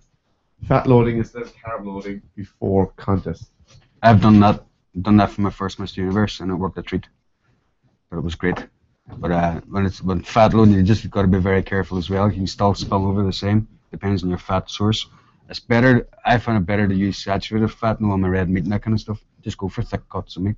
It was great. I thought it was really, really dry and still full. What did you use, Billy, as a fat source? Beef, just beef. But I just used fatty cuts and had them in. Just nuked them in the pan. Used them. I worked out when I had nobody to ask, to be honest.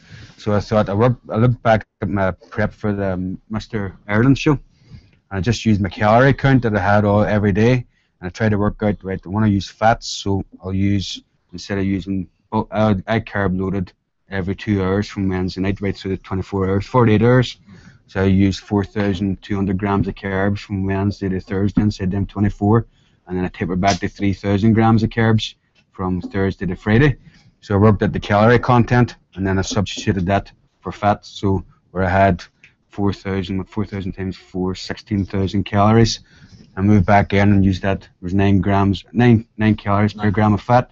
So I had, I think I used like 5,000 calories, 5,000 grams of fat along that lines anyway, and said the 3 days. And I topped up with rose oil for anything I couldn't find in butter. So. I'm sure for some of the people that's great. I did work good. I wasn't good at Nick for that university. It's always, I think, and I was healthy too. Like I did feel good. But on the Sunday evening, I think that's when I had to visit the toilet, and it wasn't so good. But the red meat should be in your diet all the time anyway. I agree. Yeah. And you should use like venison and fillet steak and sirloin steak. Like I'd eat steak twice a day when I'm dieting. Oh, right. Yeah, all the time. Is in a particular time like you prefer to have a steak usually after training or? Usually in the middle of the day, and then at night time. My last meal at night is usually always either steak or salmon. Okay. And that would be no carbs meal, or how's that like? Well, for the Universe, believe it or not, I was having like carbs with every meal.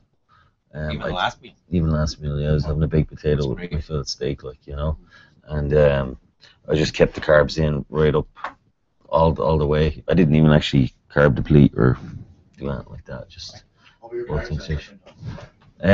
don't really count. I don't count too much, but at a rough estimate, like I roughly worked it out, and I was taking in anywhere from like 400 to 600 grams of carbs a day, and the protein was like very high as well.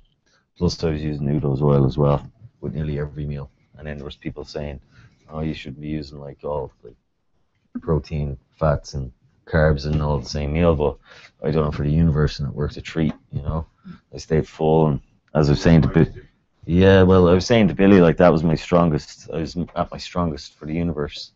I think my biggest change was I put Udo's oil in. It was like a wonder Yeah, drug. It was Udo, amazing. yeah, Udo's oils. I use it Awesome. even now, off season, all the time. I was saying to Dawid already, and even his muscle tears and all, and I says, get Udo's oil in. That just lubricates your whole system. You know, it's amazing because omega-3s, omega-6, and omega-9s is like they help form neuromuscular pathways. They're critical, and when you're actually training, you're breaking them down and trying to re-engineer your body. You need to be putting them back in. So when I started using it, within about maybe 3 weeks, I hadn't changed nothing else in my diet. But on 30 milliliters oil, I just skyrocketed.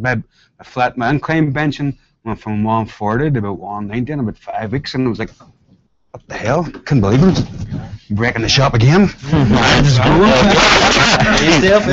Just talking about it. But I was doing my 20 rep squats with 240 and 250 kilo at my leisure after the normal leg workout. Now he's my squatting for conditioning exercise. I was saying to you already, and that was after the normal leg stuff. And I was just feeling brilliant. You know?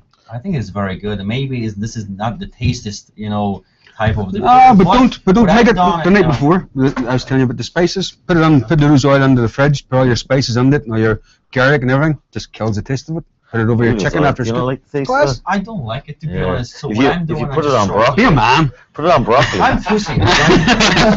Put it on broccoli with a bit of salt, and it's lovely. Yeah, but I throw, like, for example, tablespoon to my protein shake, like, before night, and it's okay. I don't feel it at all. So for all of you guys, if you would be like have a problem, with the taste of the oil or something like that, I don't understand. There's many options we can actually manage. I first read when I first started using it, take it along with your greens. I don't understand. I don't know why. I don't understand why. I couldn't figure it out. I just put 30 ml on the top of my chicken after my chicken was cooked or turkey was cooked. Put my spices on, just let it sit overnight. It made it taste when you're dieting. I went Spartan on my diet. I just used turkey only for a protein source. I had broccoli. I had about 500 grams of broccoli and 140 grams of porridge, 270 gram servings. I did try some cardio pre-breakfast, but it didn't really work out for me. So I had my complex carbs at breakfast and complex carbs after training. That was the only time I had complex carbs. The rest of the day was turkey and broccoli. And worked treat for me.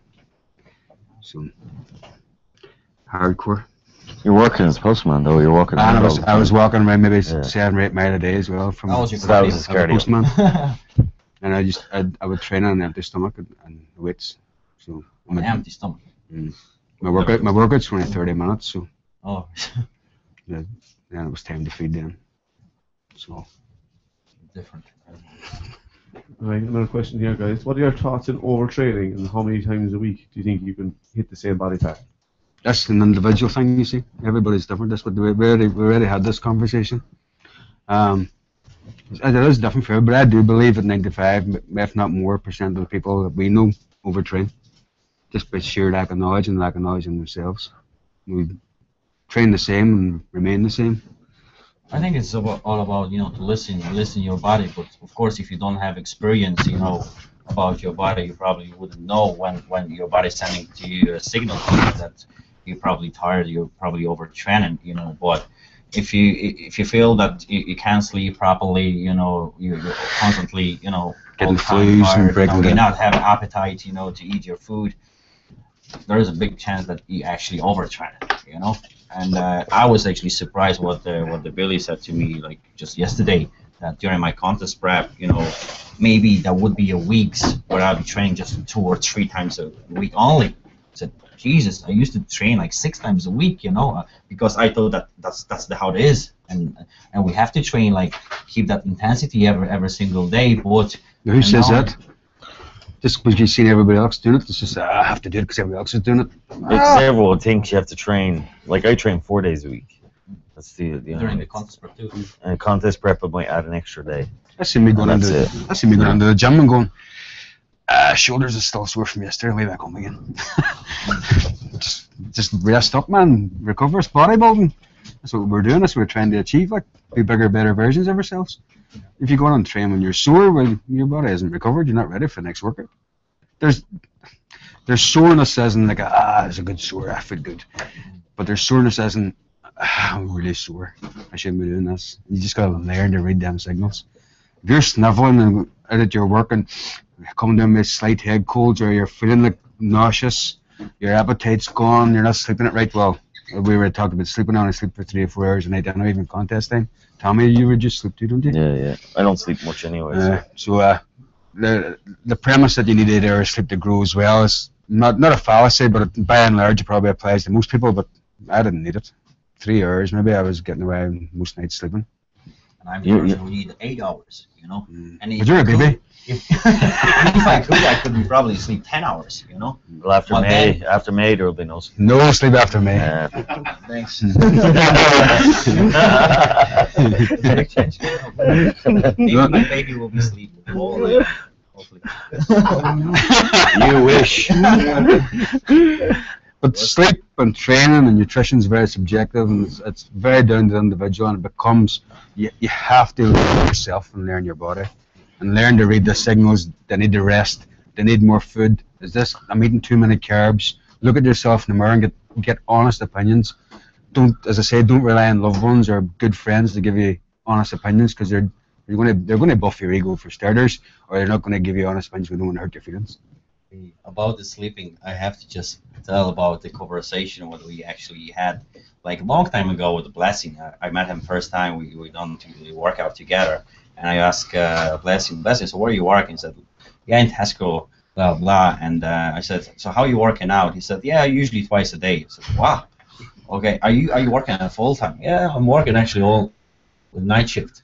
You know, so after the night shift, you know, I'm going to train. I have like 4, that was during the contest prep. Then I'm coming back from training, I have 4 sleep hours, and waking up and doing another workout. What? You know, and that man, you know, as you see yourself, is like a freak, you know. He's progressing and he's improving like every single year, you know. It's very impressive, you know. Could you tell us? Oh, and again, like, you know, we all different, like, you know. Main probably think that's crazy, but, you know, we're all different, and I recover very quick, so it works for me. I don't know if it works for anyone else, but, you know, we're all different. And 2 workouts a day, yeah? 2 workouts a day. 4 hours sleeping? Yeah, 4 hours of sleeping. So I work night shift, 12 to 8 every night. And I've been doing that for the past 3 years now. And I think it's working. I'm on shows. So yeah, we're all different. And but this time I'm trying to change a few things around and see if it works. You know, I've tried that, it works, and I want to try other way and see, you know. It depends on time and stuff like that as well, because in 2005 I trained twice a day. I used to train a large body part in the morning, a small body part at night. But I had the time to do it, you know. Exactly. You know, but, you know, if you have the time to do it and you can go home and sleep and stuff like that, and you don't have other commitments like family and stuff like that, and make sure that there's money there all the time, you can do it, you know. But if there's other commitments there, it's very hard to do, yeah, you know. You just get so much grief at home. Get your other commitments in order first too. You can't train when that's all messed up in your head. Get them things right. Get your home life right. Yeah. Before you apply yourself. You need your relationships. You need them people in your life to support you. Bodybuilding will come and go, and your competitions will come and go, but your family and your friends will always be there. It's family, job, bodybuilding. That's the way it should be. Yep. You know, and you see so many people and they just thinking about bodybuilding all the time, and they lose sight of what life is really all about, like, you know. So you have to have a full balance. So everything has to be a full circle, full proper balance. And I'm saying this, the blessing, you need to have outside people as well, other interests, and to be able to talk to people about other things other than bodybuilding, you know. And football. Yeah. To talk about football. No. I like football. No. Facebook. Yeah, you know, I think, you know, the bodybuilding, it is, you know, like a selfish sport, you know, regarding especially to contest prep, you know, you have to keep focus on yourself. But as a guy said, you know, you need to have a balance, you know, which actually I didn't have it at the beginning. You know, I didn't understand that end of the day when you win your show, you need the people who actually be sharing that happiness with you. That's true. That's true. And at some stage, I lost that, and that was the biggest mistake in my life. You know, but I understand that, you know, quick enough, thanks God. You know, and I fixed it. And every single person which actually I'm prepping, the first conversation which actually we have it, I said, listen, just don't forget about the person who's close to you, you know? Yeah, you have to have them on board. My wife hated me training, full stop, because she knew how hard I would push myself. Like I would have been. Because you're so grumpy. Yeah, no, I'm not a grumpy, no. But I would be kind of sort of experimental even on myself with everything. And if I thought, makes sense in my head, I'm going to try that out. And she just knew I was crazy when it came to training. So I had to build my training around my family life, make sure they were first and foremost. Like I would get up at 4 o'clock in the morning on the back bedroom and train just so I wouldn't annoy them and they wouldn't think he's going to kill himself. Just to keep them off my back. I got up, I made my own meals at night time for the next day, but I still came back home and cooked meals for the family. And I made sure they were all fed and happy first. I tried to get my workouts done before they come back from work or back from school, so I didn't impede my family life. But just that they were first and foremost. But still, as the calories came down a bit, and I still withdrew into myself, and I didn't see it until my wife turned around and go, we're not even talking, we're not even having conversations. This is crazy. But I didn't see it. I was sitting focused on the next day. And as much as I tried not to kind of bring bodybuilding on their lives, it still crept in. My wife didn't even come down to the World Championships when I won the World Championships because she says, you're going to die doing bodybuilding. And to an extent, and I probably nearly did, I messed around with diuretics at the Mr.Universe. I went into panic mode when I was getting ready for it. I took diuretics. And I took a diaphragmatic cramp when I was on stage. And in my mind, I didn't know what was going on. I thought I was taking a heart attack. And I come off stage just after the compulsories was done. And Blue Shinners was there, and he massaged my back for me. And I still thought, I'm going to hospital here, and I'm going to have to ring my wife and say, you're right, Pat. And I says, no, I says, that's not, I don't want to ever do that again. And I don't want to ever put her in a position where she feels like I'm going to kill myself doing bodybuilding. But it was everything that it wasn't just the bodybuilding, it was how I was actually doing it. Bodybuilding is a healthy, great sport. It really is. Competitive bodybuilding is different. Competitive bodybuilding can chew you up and spit you out and not give you the promises that you made yourself when you wanted to be a great bodybuilder. And do everything in bits and pieces and small steps, and don't try and bite off more than you can chew. And don't set out, I'm going to be Mr. Olympia in 2 years' time, because you'll not be. There's only a reason why there's only one Mr. Olympia, because he's a very special person to get to that point. There's only a handful of AFBB pros, and there's millions of bodybuilders. There's a reason why. These are genetic freaks who will push and do anything to get to where they want to be. And fair play to them all, because when I was younger, I truly believed that I wanted to be that. But now, knowing the things and things that I needed to sacrifice to get to that level, I'm glad I'm not there. Yeah, I mean, it's all about keeping your health. You have to be healthy, and you see so many young guys that are coming through, and they're in the competition phase, and they don't even get blood work done. They don't know what's going on with their body, and you say it to them, you should be getting bloods done and this, that, and the other, and they kind of look at you like, you have two heads and stuff like that. But you have to know what's happening with your body, and I mean, even if you do feel healthy, it's always good to get blood works done if you're a competitive athlete, especially with the bodybuilding side of things. You need to get blood works done all the time to keep yourself healthy, because you need to know what's going on. Yeah, because if anything goes wrong and it's gone too far, you can forget about competitive bodybuilding, and your family will be left looking after you sick, So, that's always in my mind, is to keep it as healthy as possible. It's not worth, bodybuilding's not worth your health, So always take care of your health, Really wise words there, Dave. Does high amount of cardio affect estrogen levels? No. I think it's the effect that estrogen promotes in your body, and it can soften the male physique. Too much cardio does the exact same and gives the exact same impression. I don't think, no, definitely not. No, I think it's, they both give the same illusion that the male physique's softer and whatever it is, but I don't think, no. It's all to do with calories again. Yes, calories. I know bodybuilders that do hours and hours of cardio and do maybe only 3 bodybuilding workouts in a week, and they're gifted people, and they're, can I say that each doesn't affecting their bodies because they're rock hard. If you're eating enough, you can do the extra cardio, I guess. Yep. But as again, as this is already in all different subjects here, it's an individual basis, like, All you have to do is look at Lee Priest. He was doing 3 hours of cardio a day. So. He does volume work as well. Yeah. And he trains like every day. Every day. Doesn't have a rest day. He trains every day. And he doesn't believe in overtraining. Yeah. But then again, that's a very gifted person. Yeah, an absolute freak. Genetica. Speaking of genetics, another question here. Is it an excuse people use, or is it a true factor you can't beat? Genetics. I think you can just be the best that you can be. When you stand on stage and somebody is genetically superior to you and they've got that great V-taper and great flair to their legs, you can't train genetics. You can't make somebody. You can make them the best that they can be, but doesn't mean they're going to be the best person on stage. It's like throwing a donkey into Cheltenham. Yep. That's a good analogy. Yeah. It's blunt, but that's basically it. Better than a few donkeys in my team. I have a question here for Blessing. What's your thoughts on cutting carbs and cardio when doing your contest prep?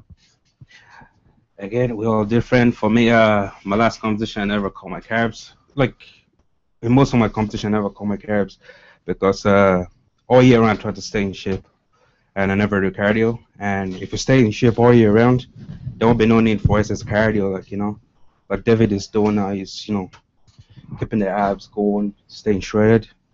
So for me, I never cut my carbs and I never do cardio.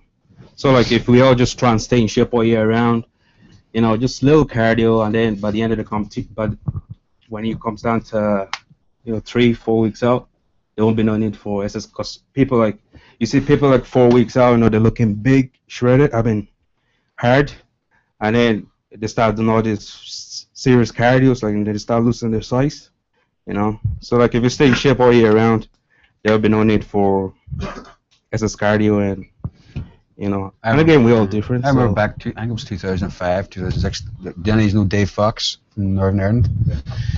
He done 5 shows, international shows inside 5 or 6 weeks, and he was doing it. I think it was like 60 grams of carbs a day. And young man, I was still training insane in the gym, so I thought I'm going to give that a go. Now I think his strength was coming down, and I was getting it tight, so I went down to the 0 carb option to give it a go as well, and I'd done that. He was doing the keto diet, wasn't he? But I wasn't. I'd kind of changed around it for myself to suit me, but it worked mighty good for me too. But it's hard going. It's really hard going. I needed to be very, very strong mentally to stick it out. 60 grams of carbs and 500 grams of protein a day, and it's not good for your insides too. You have to be quite high in that diet too. Well, I kept my fats relatively low too. I was only about 60 grams, 70 grams of fats. But it was tight going. I don't know how he done it. He actually done his depletion workouts as well, and then carved up slightly just the day before the show, I think he did. But now he's warrior Dave. He was mighty man. Any questions outside there, guys? Fire away, guys. Go to the floor.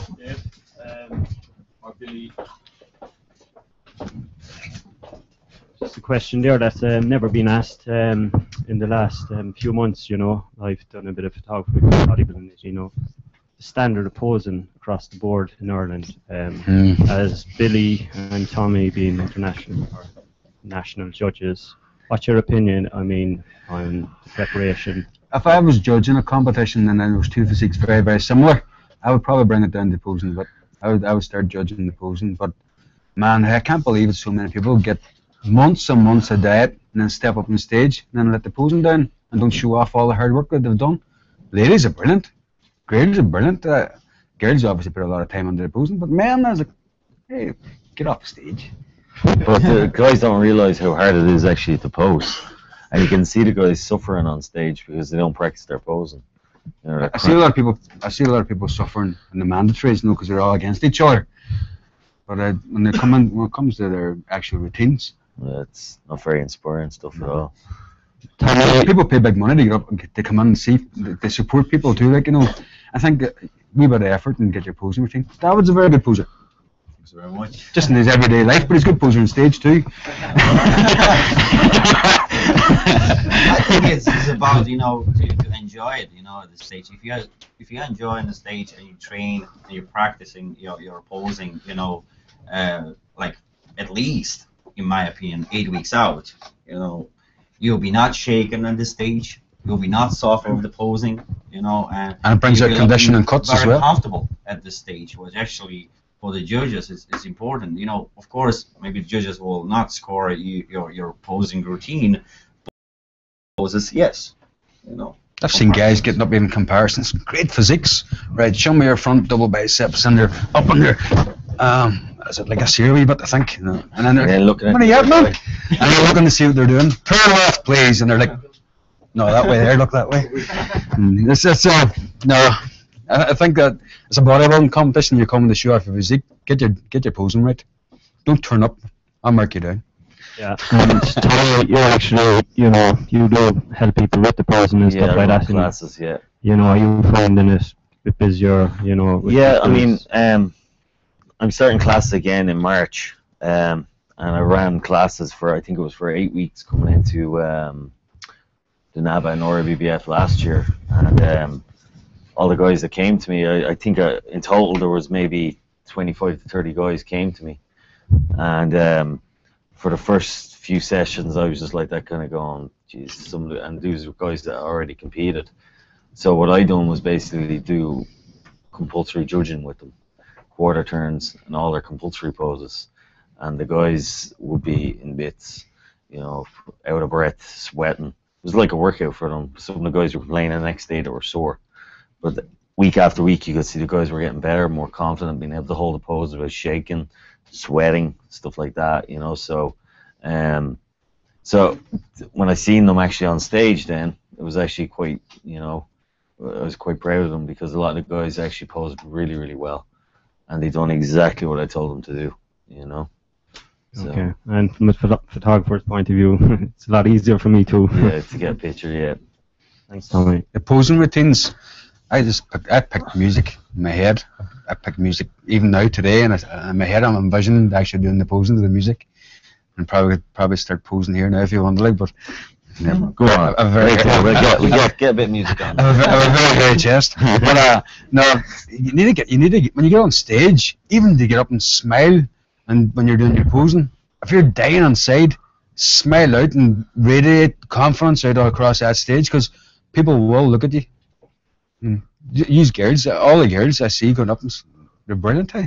Men just come on, they're all, I don't want to be here. That's what the guys give the impression, and you're just kind of looking, going, it gives the impression to you as a judge, this guy doesn't even want to be here. He's like, what's he doing? And then you get a guy and he's just oozing of confidence, and he might be slightly off, and he knows how to pose, and you're just gonna go, this guy's gonna get it, So they can sway opinion for definite.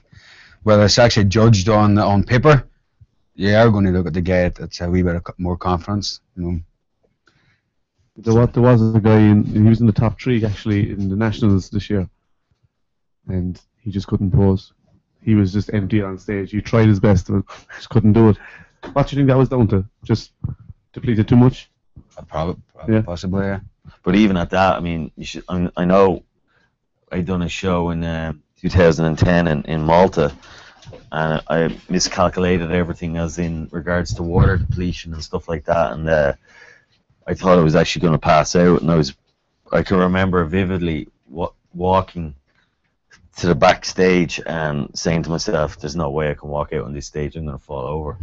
And I just got out, and I done the best I could. But if you get your water wrong, you can't contract, you can't tense muscles. I looked at I managed to creep into the top 6, but I didn't do myself any justice, because Malta was so hot. I think it was at the time it was 42 degrees. I depleted water, and I was sweating very heavily as well. So, I miscalculated everything, and that was the first time where I actually thought I was gonna end up flat on my back on stage. So, you have to be really, really careful. No amount of water right there and then would actually help with it? No, not that stage. No, too far gone. That would probably another 48 hours for you even back to normal. Yeah.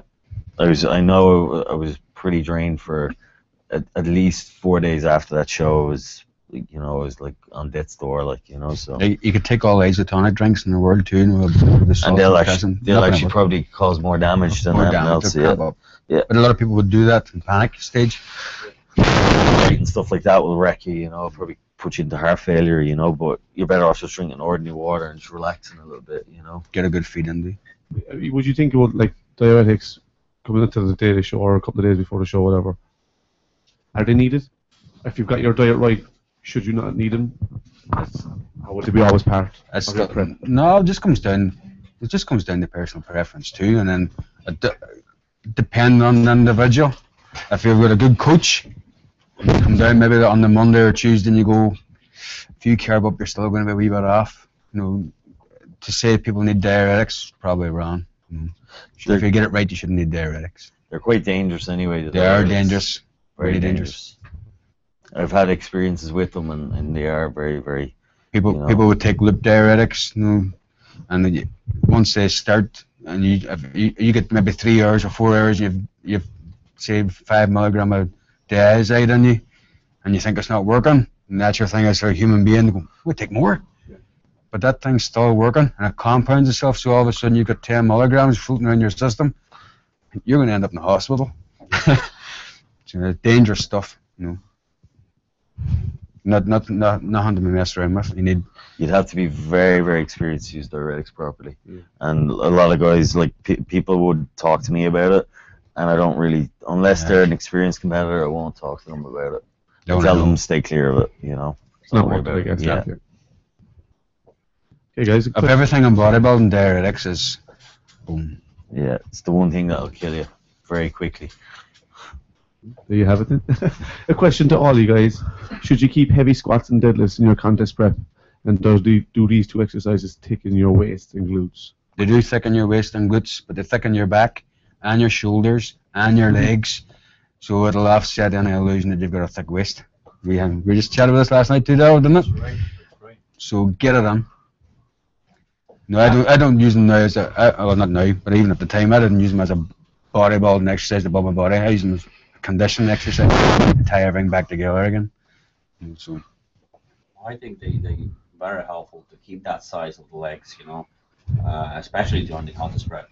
You should do usually what I'm doing, with contest prep. I'm usually doing some leg extensions just to warm it up, my knees, just to feel more comfortable before I be squatting heavy. But then I go heavier as I can, for 6, for 8 reps, something like that. That's what I used to do. And I think that's actually helped me to keep the size of the quads. To be honest, I cannot imagine, to not doing them. What I would do then, like some kind of isolation movement as a leg extension, leg curls, or something like that. No, it's a basic movement. So I'm not sure about the leg presses. That would be the same movement as the squats. I don't know. But there's no support. Leg presses, like if you could compare them. I think for me, the squats are number one. For you? I guess. Well, I do a lot of front squat. Front squat will be my main quad exercise. When I do back squats, I usually back squat on a Smith machine. I do a lot of leg presses. I do a lot of angles for legs anyway. The only movement I don't do for my legs is a hack squat. I don't do any hack squat movements, but I do a lot of lunges and step ups and stuff like that. Is there any particular reason why you're doing squats with a Smith machine? I just find it kind of isolates my quads a little bit better, and kind of takes my back out of it a little bit more, because for some reason when I do back squats, I don't know whether it's because my lower back is so strong, kind of kicks in a little bit more. And I find front squats are just very comfortable for me when I do them, and it's a much smoother movement for me, even though it's a very difficult exercise to do, but for me it's a much more comfortable exercise, and I think that's what gave me really nice sweeps on the quads and stuff like that, so I keep them there all the time, Blessing? Yeah, squats are important, and I do them all the time, Yeah, maybe not deadlifting, because my lower back won't allow me to do deadlift anyway, but squatting is definitely Tomas. Blessing's gonna do a leg workout with me. Sound. Bring it on. It's fun. And you've got a leg workout tomorrow. Oh yeah. There to watch. So questions to the floor again, guys. All right, guys. I have a question. I'm wondering if there is maybe three shows, maybe one or two in a row, like maybe 2 or 3 weeks apart. What about carbs? Training should stay the same, or just get show on Saturday. Just like get back onto the gym. If you do the carb Load. Carb load and the water depletion. Like 2 and 3 weeks apart. You should be cycling and getting better anyway. You mean if that would be affecting the next competition, yes, isn't it? Yes, That's the question. yeah, just to keep the condition kind of the same for the next. I think that upcoming Lucy show. just wondering because it is something like that we're supposed to pick one actually show which would be the main one, right? And the other shows supposed to be kind of okay, like warm up or something, you know. So that's exactly what probably you're the doing. question is, you know, is it possible to keep your maximum performance for those 3 shows? And if yes, how to do it? Yeah. What do you think, guys? Well, we're doing for you already. We were chatting about it. Your main show was the RF, the Spring Classic. European. So we're going to cycle his training up, but it's not where we're stopping. We're going to cycle up a 12-week cycle right on. We're going to do a mini cycle on his carbs for the Swedish show. Denmark, yeah. But there's going to be an additional stop. We just come Sunday, have a day off on Sunday, back to the gym on Monday, and just going to eat 50% carbs for 2 days to get back on the cycle, because he's already carb loaded. Doesn't need them carbs for them 2 days. Just back to normal again. There's no reason. Why change anything? So just back to normal routine. Just back straight to normal routine. Just cycle in. Just cycle for the 5 days leading back onto the show. It's just like as for you have what 6 weeks or 7 weeks between your first show and your last show. It's plenty of time. If you were doing two weeks. But if you were doing a show a week, as a lot of the IFBB competitors do, they do about 6 shows in 6 weeks. Week by week. They just carb up, carb deplete, carb up, carb deplete, carb up, carb deplete. So after the show, carb depleting. Well, no. It's, what some of them do is after the show, they eat whatever they want the day after the show. Yeah. To replenish, and then they'll deplete and then carb load again. Just Let's say if the show is on Saturday, so Sunday they can eat a bit more, and then Monday they depleting. And then carb up again. And they carb deplete. You've got 2 weeks between your shows. Yeah. So you just deplete on the Monday, Tuesday because you're already carb loaded, back on your normal for them 6 days into that weekend, and then carb deplete, and then carb load on the next show. Simple. Keep it simple. Well, if you want, we'll write it out later on, sure, before we go. It's that simple. I was going to ask you about post-competition diet and stuff like that. It seems to be very important as well. When you come off a diet after being restricted for so long, a lot of people lose their physiques within a couple of weeks, but not excess body fat and swelling up of water and things like that. So is there anything you can say about that? I don't ever really, when I messed around with the diuretics, I did water load. Oh man, it was massive. I must have put on 10 pounds on a day after the first day. But I got cardio in, just done cardio all week to get the water back off. But it's just, you're just going to have to watch what you eat. If you get so far that you're blown way out of condition, well man, it's not rocket science. Just wire your mouth shut and just Yeah, there's no need for it at all, because you see people and they just turn into pigs after the show. But what I usually do is eat whatever I kind of want for maybe a day or two, and then I just, because I don't train after the show for a week if I don't have anything coming up. But what I usually do is only eat like 2 or 3 meals a day, and it's usually just fruit and stuff like that. So it's small little meals that just something easy to digest, and a lot of water and fruit juice, something that's very easy for my body to absorb and digest. And then slowly I kind of introduce back in a kind of a very low protein and more carbohydrates, clean carbohydrates. And then I start introducing a little bit of junk here and there. But I never go full into like a whole week. But a lot of people, right? So a lot of people do their cardio and do their weights. They're dieting on maybe 3,000 or 4,000 calories, maybe slightly less. All that energy expenditure, and they're burning all these calories off. Contest comes, contest passes. they're still consuming 3, 4, maybe 5,000 calories because they can eat what they want to eat, but they ain't doing the energy expenditure. So where does them calories go? Fat. If you aren't burning it off, you're just going to put it on. And then they just, maybe 8 weeks down the line, they look at themselves and go, hey, where'd that ab go? All of a sudden, I've got a beer keg for an ab. Maybe you have massive calorie and put there and you're not burning it back off. You just got to wire your mouth shut. You know?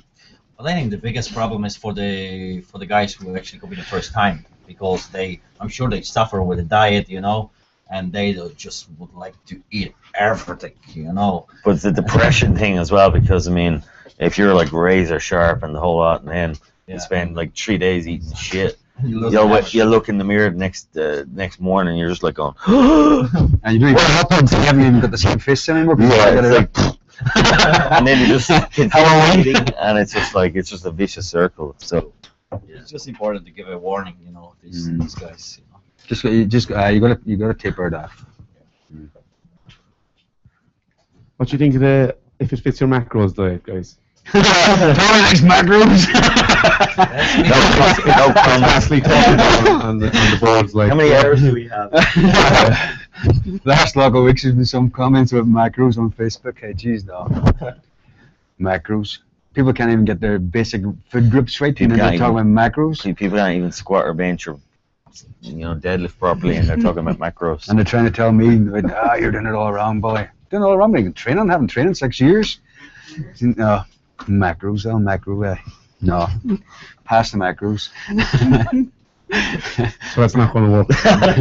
We'll leave that and move forward. Who's asking the question? What's the question? It's what do you think of if it fits your macros? Coming up to pre-contest. Flexible dieting, yeah. Well, that sort of comes down with macros as you break down your carbs and your proteins. So if I says I would cycle my carbs up and down through the week and cycle my protein up and down. So I'm cycling my macros.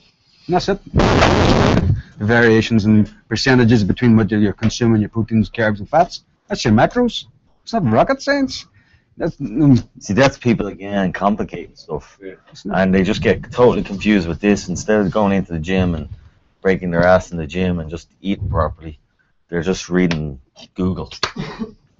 I think the question is probably based around, would you eat a Pop-Tart as against? Oh, right. I know what you mean. The actual quality of the calorie that you're putting in. Well, that's a different question. Calorie is a calorie. Calorie is a calorie. That's not true. Let's look at the physiques from Menser's day to today.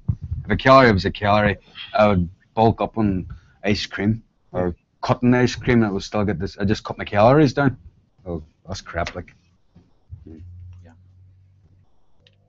Okay, that answers that. But I like Pop-Tarts. I like apple tarts. Any other questions out there, guys? All right, guys. Yeah. Yes. Just give me a second. Give you a mic. Hi. I haven't been in the city gym in like the last while, but I've been doing high reps. But I found doing high reps with either no weight or with a low weight. For what purpose? Why are you doing high reps? Giving me results nonetheless. Yes. Yeah. If you're getting results and it works for you, high five, good man. Don't let, that's what I say, be an individual and learn how your body responds. If the heavy stuff isn't working for you, change it up, try something different. If you think high reps is working good for you and getting to where you want to be, stick at it. Well, there was a bodybuilder, Porter Cottrell. Yep, fair. Yeah, he used to train in a 25 to 50 rep range. Conceive, believe and achieve. Yep. So there you go. You have a guy there, Porter Cottrell. Look him up on YouTube. I think his videos on it. But he used to train all high reps. Everything was high reps. And he had a savage physique. Eddie Robinson? Yeah. He's doing like 60 and 70 rep barbell rows. Loved it. He's a mighty man. Same with Tom Platz. United champions. Tom Platz, nowhere. Advocate of high reps. 100 reps on T-bars. I find that high reps with a focus, short time span, but extremely just mental. I find that quite effective. As I say, if it works for you, stick at it. Cool. Thanks. Another question, guys. Last question. Yeah. Right here. The mic. I don't have any problems with my calves. Like, it's probably one of my better body parts, but I know a lot of guys who don't know how to bring up their calves. And just how would you train your calves? I think that Billy could actually answer that question because I remember you gave me the pretty good calf regime training plan just before my injury, before I actually ruptured my bicep tendon. Is that when you're drunk? After all the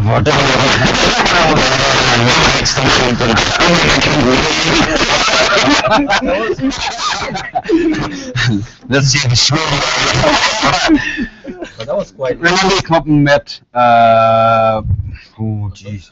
No. Andy McBride. All right, yeah. Oh yeah. That's 10 by 10, 20 by 20. He's a big volume trainer, and he's This is monster the calf. biggest calves I ever seen in Ireland, like Northern Ireland. That man is Volume he training. He was spending the whole session. He's spending the whole session. I'm not sure is he doing. I think still he's like doing 30 sets. just one and high rep day stuff. for calves. Imagine that, you know. But And a good arms you too. watch And he him on played his the same calves, cleared yeah, arms as well. Man, it's working. And he's shifting mighty weight too. And strong boy. But for me, I would do high rep one day, low rep the next, and alternate between seated and standing. Toe presses and leg press. Just break it up. Like my calves sort of responded very easy, so I can't. I'm probably not the best person to give you advice. No, it's the same as myself, but I know a lot of guys just don't know how to train their calves like when they walk in. Again, it comes down to genetics. A lot of dark people have high calves and bar developing them. White men, for whatever reason, calves seem to. It's just true. It's a genetic thing, you know. And it comes down to the breakdown of fibers again, fast twitch and slow twitch. You say you respond very easy. If you do a cross section of your calves, probably a lot of fast twitch fibers in there. And so it comes down to just a genetic thing, probably. I think that's the right what you said, Billy, because I've been training. You have good calves. You have good calves. Yeah, but I didn't have it. You know, I didn't have a good calves, and since like 4 or 5 years, I started training them like twice a week. And important for me was to stop training them after the legs day. You know, so I hit them a bit with just regular exercise for the legs, with some kind of like squats and leg presses and lunges. They working a bit. And then the other days, just after the session of like bigger group, like shoulders or back or chest, I've been training them once a week with the supersets, like two exercise, for example, seated calf raises and standing calf raises, and like more higher reps, more intensity. And the second workout was I just still doing the 2 exercise or more heavier and like short rep of repetition. You know, and just go heavier.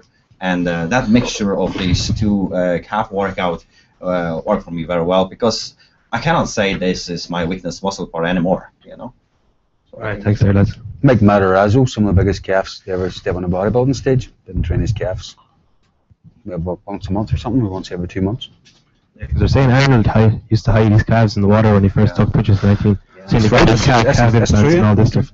Because he just didn't have the genetics for calves. Like. He was also mentioned about that you know, to improve his calves, Arnold, you know, he was actually wearing the shorts to just, you know, listen himself, you know, all the time to watch the calf. Was so skinny. Okay, so I need to train him, and he trained probably 7 days a week, calves, you know, and worked very well. And I know when I started doing myself, to be honest, you know, I started using the shorts. I said, oh my God, he's so skinny, you know, I need to train him, you know.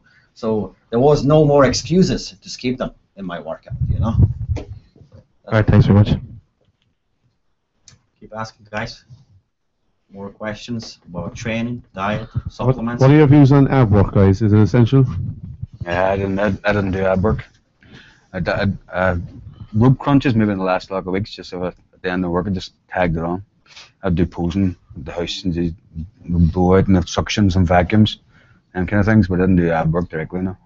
Yeah. Yet I was always kind of famed for having good abs. What I can say from my own experience, because I always train abs, like off-season contest prep, you know. Of course, in off-season I've been training them maybe once a week, maybe sometimes twice a week, but they always was very short session, by maximum 10 minutes, 15 minutes on the very end of, you know, other group of the muscles, right? But since I started working with Billy, he told me to stop doing any abs exercise in my off-season. Of course, that was one of the, you know, the things I was okay, but I'm gonna do it. You know, if he said to me, stop doing it, I'm gonna stop doing it. And I was like so surprised that after that 12-week full body workout, I didn't do any session of abs, and during that time, my abs just coming out. You don't really need them. But the thing about all exercise that we do, your abs and your core stabilizes your body. Squats, deadlifts, even seated shoulder press, side lateral, side raises. When you get lean enough, your abs is going to be there. You're applying wasted energy. If you want to get cut and you think you're a wee bit overweight and you want to get your abs out, you can use it as almost like a cardio exercise. Don't train your abs directly. Don't waste your time. The only time I would train abs is if my lower back was giving me a little bit of bother. That's good. That's a good tip. Yeah, and it would be hanging leg raises that I would do, and that would be the only ab exercise that I do. But I only do it. I might do it after a back session or a leg session if I felt my lower back was a little tight, or But that's the only time I'd really do them. But from doing like front squats, and I do a lot of standing military press and stuff like that, your abs are getting all the work they need anyway. So. I think the first person I ever read about not training abs was Richie Sperry, and he was famed for having his conditioning, his abs. He never trained his abs. But I said, that's good enough for him, it's good enough for me. So I always had great abs, even when I was later. Not have an ab now, but when I was younger, I always had good abs and never trained them directly. So, but it's just another genetic trait is the abs. Yeah. But but it's like any more muscle, you can develop it.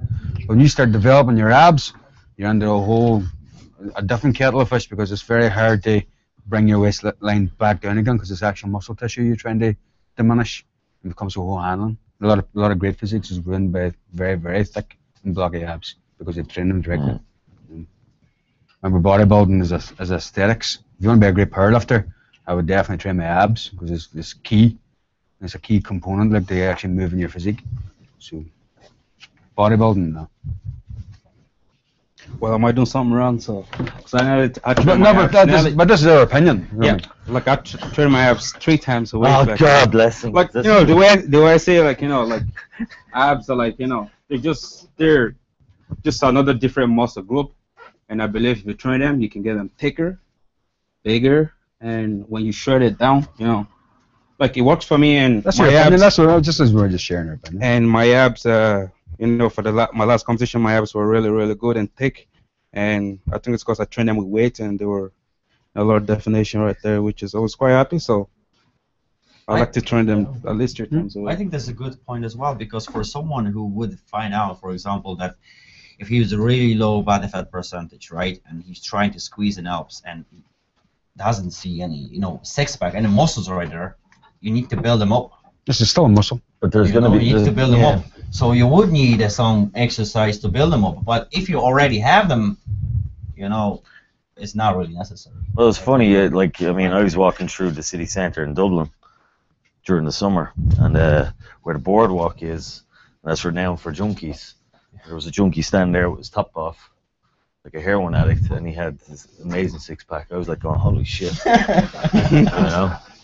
So heroin is the answer, yep. Heroin is the key. But you're looking at someone that's genetic. That's again a genetic thing. But he had like an actual 8-pack, and we stand there like, a cigarette in his mouth. Sure, is this carb depleted? Just. I think he done the show actually. Burger and chips and carb him up. I'm gonna put a bit of green can on stage with a classic. I bet you have a good poster too. You could do the Matrix. On his mind, I was in the Matrix. Keep him coming. That's cool. Right. What do you guys think about meat replacing with protein powders? Guys like Dorian were eating 3 whole meals and 3 shakes a day during prep. So what do you guys think about that? So when I was about maybe 4 or 5 weeks out from the show, I just dropped all my protein shakes. In a matter of maybe 4 or 5 days from cutting the shakes out, just tightened right up. No, I'm not saying I wasn't cut. I was cut. I'm probably striated at that point anyway. Yeah. But just to get that extra bit, just drop the protein shakes. Just cut them out. These branched chain aminos maybe for after training and during training, but not as a post-workout meal. I just went back home and had my regular meal. A good one is the hydrolyzed whey, the Optimum Nutrition hydrolyzed whey. That's a very, very good product. You sponsored them? Huh? No. You offer me a tub of protein.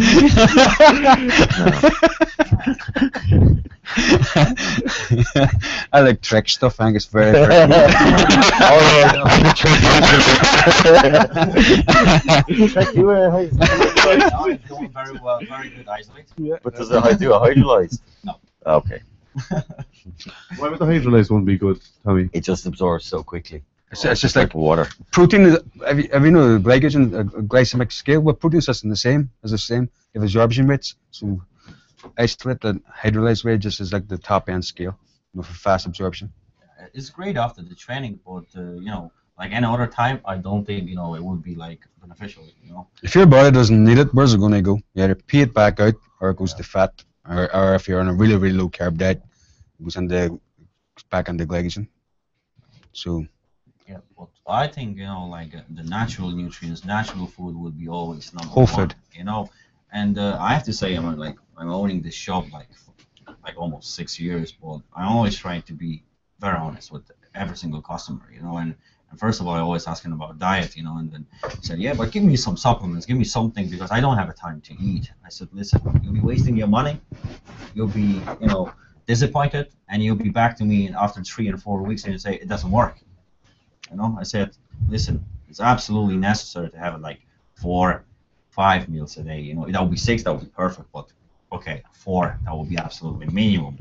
If you're thinking about any progress, plus maybe 1, maximum 2 shakes, a protein shake. I know that a lot of people are not like aiming for bodybuilding stage or something like that. They just want to look better, right? So, and we are very busy right now. Most of us working like 10 or 8 to 12-hour shifts, and sometimes we don't really have a chance to have that 4 or 5 meals a day. So then, yes, the supplements would be helpful, but whenever you have a chance, to eat the natural nutrients, you should go for it. The clue's in the name, supplement. It's supplemental to what your body needs. Exactly. You need get your whole food in, good nutrients. Exactly. That's number 1.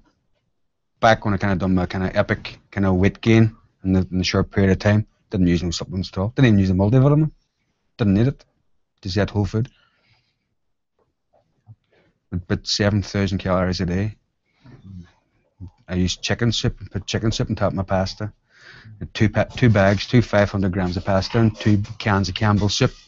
I used about a dozen eggs a day, and used tuna fish, and that's all I ate. Didn't use chicken, didn't use turkey, didn't eat meat. That was it. Ate every 2 hours. Didn't need supplements. I was getting the nutrients in that my body needed. Supplements is supplemental to what your body needs. I'm standing here, I'm looking around and see all the supplements, I'm like, who needs all that stuff, man? Oh, sorry. Oh, that stuff's class, man. I wish I had that when I was starting out. But you could come in here and spend, you could come into a shop and shops like these and spend £500 on supplements. Yeah. And you could step on stage and stand beside like Tommy or Blessing, and they'll probably just eat their turkey and their fish or their basic food, and you've spent all this money and going, why am I not like him? We'll go out the back and ask him. He'll be saying, well, you get rid of that there, and you get rid of that. You didn't eat no and you get rid of supplements. that. Yeah. Should have taken 1,000 worth. And see that giant Mega Mass 4000, didn't have enough of that. One of the tastiest shake I ever drank. Full of sugar. But, as you say, rightly so, you're in a busy lifestyle, and they definitely do help. They do get that nutrients in that your body does require, but make the effort, get your food ready. This man here who's had his Tupperware out, eating his whole food. He could have easily turned around and had one of these shakes and probably given the stuff they needed. But it's not the same. It's empty. It's not so complicated as people think, to manage, the diet. Working, probably like most of us has a 8 hours work shift, we have 2 breaks, right? Just bring a box of with you, You're saving money, you eat more healthier, and you'll be looking better, compared to grab something pretty quick from the, Subway or something like that, some sandwich. Most girls will grill 20 chicken fillets in one lift. Well, I did. I had 8 to 9 chicken fillets in a day. Just the other ones in the freezer, so it's only 2 days I had to do cooking. I used broccoli and I used porridge, and that was it. I guess it's as easy to cook 20 fillets as to Just cook do, two. just do it in one sitting. Yeah. Yep. Or if you buy the big catering packs of chicken fillets, there's about 30 fillets that. Put them in, put 2 to a wee freezer bag at a time. Put them in the freezer, just take them out. But 2 minutes in the microwave, it gets it defrosted, grill it, fry it, chop it up, whatever you want to do with it. Done. Bit of sweet chili sauce on top of it, some brown rice. Best meal you'll ever get. Most nutritious meal you'll ever get. Go ahead. I always hear about this nonsense that like you need vegetables and all this. You know, I used to when I was in the city gym, I don't know, a year or two ago, I used to just have meat and rice, and I found that better than anything. Like I wouldn't say nonsense now with vegetables. That's a very strong accusation. I just don't think it's necessary. No, it's necessary. Best nutrients you'll have is out of your vegetables. Really? Yep. Get down to Lidl or Aldi and get down to the vegetable counter. You load up on all the bright colour vegetables, all your peppers, all that kind of stuff. Get them handy, horse them handy. I just think A lot of empty calories in it, but they're loaded down with really valuable nutrients. We have more questions, guys. Far away, yeah. Sorry. Go ahead. Just wondering what age you think a person's body matures at, like when is their peak age? Just say like a soccer player, say probably like 27 or something. Well, for me, my best I was For about bodybuilding. 33, 34. That was for me. I thought I was at my best when I was in my early 20s because I thought I was indestructible and could jump off buildings in the single leap, but I wasn't. I came back and I was at my strongest probably about 33, 34. But my problem was that I had that 13, 14 years away, so I never got to truly realize my potential. But at the same time, I don't regret being away from bodybuilding because I had another life, and I'm probably very grateful of the gap that I did have. But no, 33, 34 probably. But then again, the knowledge has changed now the last maybe 20 years. So we are seeing incredible physiques in their 40s. Like last year, the year before, the over 40s won MR.Worlds. Man, hey, he's mighty. Mighty was he? 43, 44 he was. Class physique. I think you just build that quality by years. You know, of course, there is a few exceptions, like the genetic gifted guys. You know, like 20 something. But What age was Ronnie Coleman when he finished Olympia? He was like 45. 45. There you go. Like, you know. Yeah. I definitely wouldn't put no limitations on myself if I was back competing again. I wouldn't say like, I'm getting too old for this. Because no, you're just as old as the woman you feel. That's simple as that. Just. But even if you have a look at the Olympia, you know, most of the top athletes at the Olympia are between 30 and 40. You know, like and a few of them they over 40 and they look insane. Like Tony Freeman, 50, you know, isn't he? 50, and he looks like unreal. Bernie Cooper. It's never too late. It's never too late. As far as you training like quite long, you know, you're building your quality. You're looking just better and better if you're very consistent with what you're doing. Tony Mount was a very late introductory to bodybuilding. He's still improving. He's older. He's 43 now this year, 44. He's still getting better. So no, I wouldn't put no limitations on how mature you know your body will become or whatever. No, but for me personally, I was probably 33, 34. What would you tell me? You're still getting better? Still getting better. You're only a wee pup yet? I'm only still a baby. No, I'm not nursing you. You go back to the hotel. Anything else? Come on. Lucy there, yeah. We're here, I'm ready to rock. You know, 2 days before the contest, when you do the carb load, like what is your carb intake? Like rice or rice cakes or oats or? I started off well.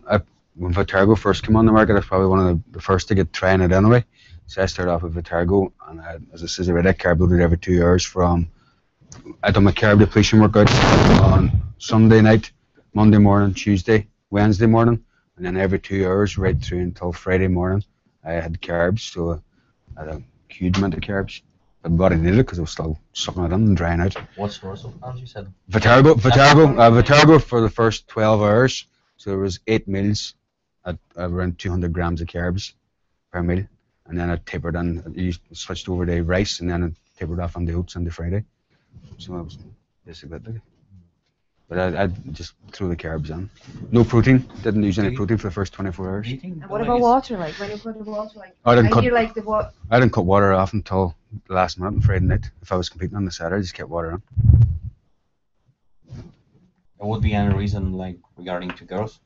No, well, see, we were chatting about this Reddit.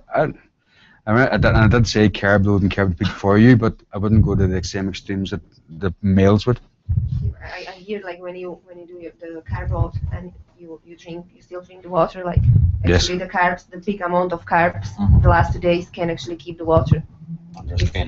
Well, the water needs to digest the carbohydrates. You need. If you're trying to fill your muscles up, you need water. For every gram of carb that you consume, you need 4 grams of water. So you still need water. When I don't know, but I don't know how it's changed now, whatever. On a Monday before the competition, I was taking 5 liters of water. Tuesday would have been 7. Wednesday would have been 8. Thursday would have been 10. Friday would have been 12. And then I stopped my water on Friday night. Now that creates a system where your body's still flushing water out because you can't hold it on. You can walk around with a catheter, but not really. But you'll be peeing non-stop. But that process still keeps going right through the Friday night into the Saturday and most of Saturday morning. But there's no water going in, so the water's flushing out. And all of a sudden you're vacuum wrapping your muscle, skin's getting pulled in, and just doesn't stop. And then maybe around 2 o'clock or 1 o'clock, you should be really peaking at that time because that's when you go on stage. But I had good out timing on it, like I had well worked out for myself. So and you cut it completely, or you have little sips? Just wee sips, maybe wee bit of paste, just a wee lick on it. My vitamin C would ramp up through the week as well. Start off with 4 grams of vitamin C on Monday, 5 on Tuesday, and then right up to 10 on Friday. And that has a natural diuretic effect as well. So that's how I done my water depletion and water load. Kept my sodium right until Thursday, just slightly, and then cut it off altogether. And then had my high sodium meal first thing Saturday morning. And that's when my water would nearly stop when the high sodium meal got on, because sodium needs water to be able to stay in your system. And I was just veins just crazy popping out everywhere. So when you stop actually drinking your water, like that's like Friday evening? Friday night, Friday night. And you have that solid meal like on Saturday morning. Yep. You're not drinking water after that? No, not even before. Just wake up, no water. And just stop ever so slightly between then and getting on stage. But everybody has their own take on that, but that's what worked well for me. I got copied, but John Hodgson, IFBB, he had done that, so I said, I'll try it out, and it worked great, worked a treat. Okay. Thanks. Any particular type of vitamin C do you prefer powder, or do you find Just them wee effervescent ones, because I was consuming all the water anyway, so it'll give flavour to the water.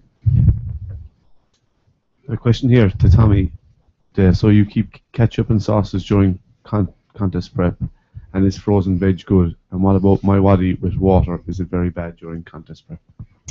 The frozen veg, like the broccoli and stuff like that, that's fine. Yeah, that's no problem. The ketchup and the barbecue sauce and stuff like that, I kind of cut out maybe 10 days out from the show. No to putting flavour into the water. Just drink normal water, you know. Anybody else got any questions out there, guys? Last chance, guys. I'm caught with work on the nights. Like I have to work long days in the first 3 days of the week, where I have to train early in the morning. It's the only chance I get to train. Now, training on an empty stomach, is it good or bad, or should I have something? I grew my best on an empty stomach. Yeah. He's the best person probably because he used size, and I was So you can backload your carbs after you train anyway through the day. 24 hours to carb up between workouts. Train an empty stomach. I just worked great for me. I thought it was brilliant. I had my carbs at 5 in the morning because of my work. I was a postman, so I was walking all them hours in between training at 1 o'clock. So whatever carbs I was consuming was getting burnt up before I hit the gym. And then I had my broccoli. I had 4 servings of broccoli and turkey between that and getting to the gym, so there was no complex carbs going on. I trained strong and hard, and I kept improving all the way right through. Had a carb load after my workout, and didn't have no complex carbs after that until the next morning again. just get my protein. I pay for 500 or 600 grams of protein. Just being honest, like I tell you already, 500 or 600 grams of protein, 60 ml oil, and 140 grams of carbs. That was it. Just stuck it out. Would you take aminos in the morning, like if you were training on an empty stomach? Or do you think? Are you coming? You getting straight out of your bed and then going to the gym or what? Or? Yeah, would I take BCA or That's okay, yeah, but anything, you're still, if you're not going to, that was contest mode for me, so I would get even some simple carbs in. As Tommy was doing, well, even like I was saying, the simple carbs, sip on them along with your creatine and glutamine while you train, just to offset any kind of catabolic effects. But just get it on the dextrose, glucose. No, I know it was working for me. That's very controversial, I think, you know, to was train, it burning you know, muscle if on empty burning stomach on because empty you stomach, was I burning muscle or because you sleep in, let's say, 8 hours, you know, and usually for most of the people the last meal would be the protein meal, not the carbs meal, you know, and that I think the reason why they've asking about that, you know, that the glycogen level in the muscle seems to be very low, and then your muscles wouldn't have like a source of the energy to use during the training on first thing in the morning on empty stomach, you know, and maybe you would be using muscle as a fuel. That's probably a threat. You don't wake up carb depleted. Carbs is already in your muscles, so it's been replenished from the day before. You're lying down sleeping. Have a carb meal before you sleep. It'll actually help you sleep. Yeah, It'll increase dopamine levels and actually give you a good restful night's sleep. Have you ever tried carb backload? Yep. What do you think of it? My body responded to it all, so I thought it was very good. Like. And do you think it's recommended for everybody? Do you think someone should stick with it or go to it and come back to it? I've seen a lot of the physique categories, no, not the physique categories, the classic boys seem to work very well for them. For whatever reason, not too sure, but no, I would give it a go. I definitely wouldn't knock it on the head anyway.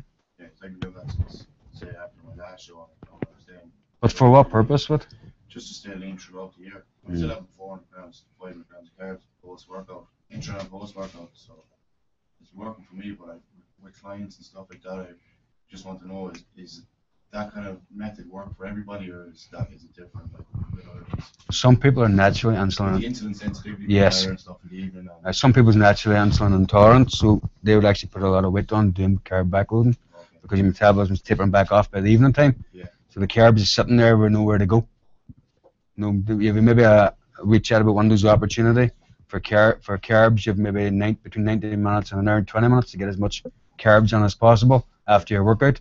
Protein can be up as much as 3 hours. So the carb backload for somebody that's very insulin intolerant, it could actually maybe be a bit detrimental to their their outlook. Stay slow and just. Not necessarily stay slow, but if you're up to 400 or 500 grams of carbs, it wouldn't be a good option, no. But that's something that you'd have to experiment with to find out. Yeah, well, I kind of got it right for myself, but I'm just as a blind for other clients. Usually, you know, going back really old school here, you have your ectomorph and endomorph and mesomorph. You know, if somebody comes to you and they're naturally like overweight the way I would be, carb loading wouldn't be like an option that I would probably want to go down, because my physique would tell you the story that you know, he's like insulin sensitive, you know. Okay. Keep her lit. Anything else, guys? We have one more question. Yeah? Another one? I was just wondering, for like the classic physique, how would you keep your waistline as small as possible? Or is it genetic? We talked about this last night, didn't we? Saying about squatting and deadlifting, and you were saying boys like, wear how to keep your waist trim. Yes. V-taper, just to keep your waist as small as possible. Exercise selection, Well, just need to be careful.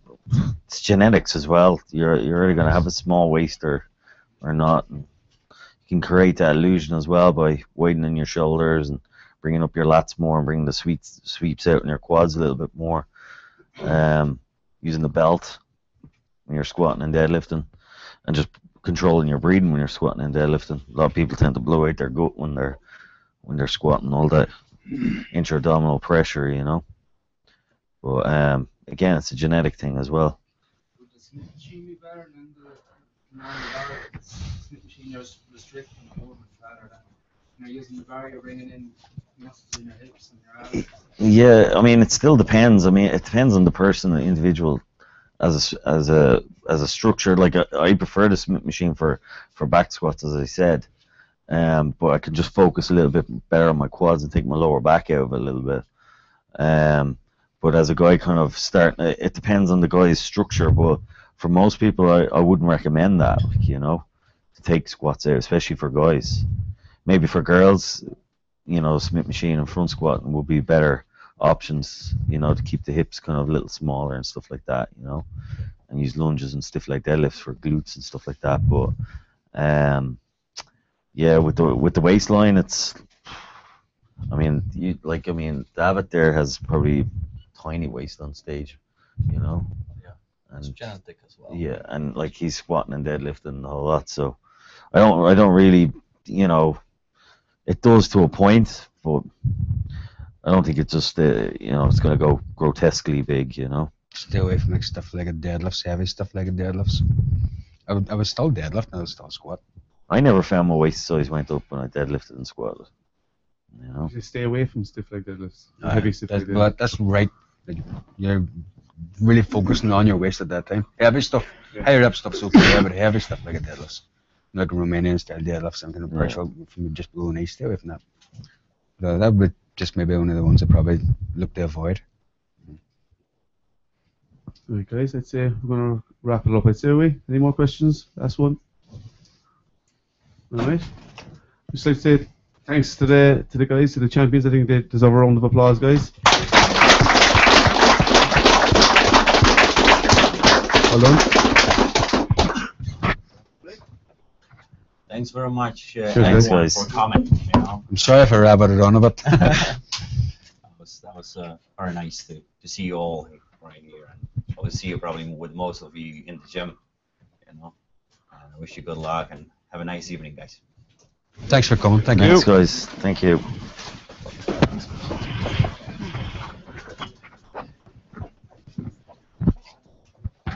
Hello? Bless your wife. Yeah, no, man, some new stuff. No shit. All the damn pips. Later on. Yeah. Thanks, Paul. Thanks for the picture, sir.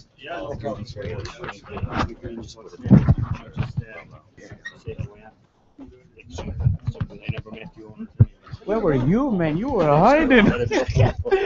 Were you in the toilet, were you? You apologize. See you, Paul. See you soon, yes. The worst thing was, I was thinking the joke, I was getting minutes later because I'm sitting.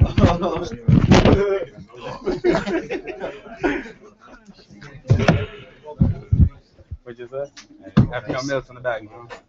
Keep the rest of the table at 10. Okay, same place where we actually we can come together. Yeah. Chill out for a while here. We just finish with the chair together. Milk in the bag, though. Sorry? You can have one more. Back post.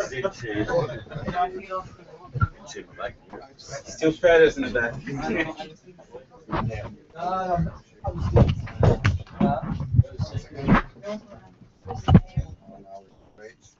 Good. Yeah? Good? Yeah.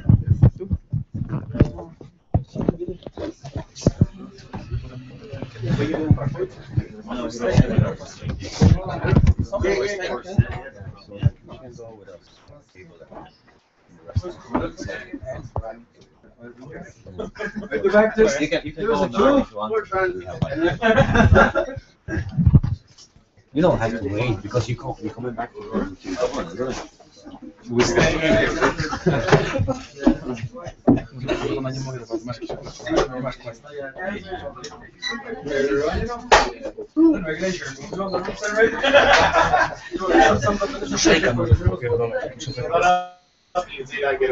Thanks you. All right.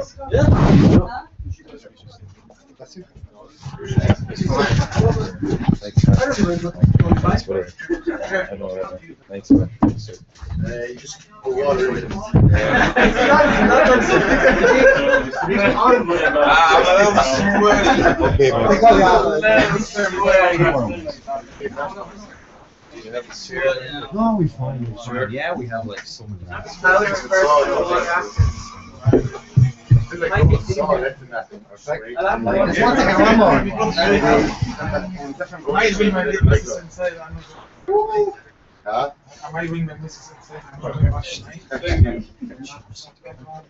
Just one question. I have to guess what tomorrow. You open the shop. Go ahead. Thank you. All right. I'll see you now. Bye bye. See you.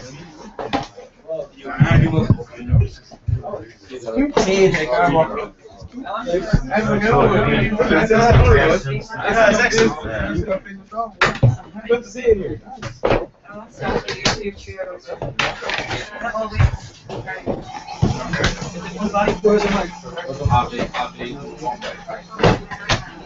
You know where's the Billy? Billy, yeah, he's just gone to the bathroom. We can get in a second. Booting.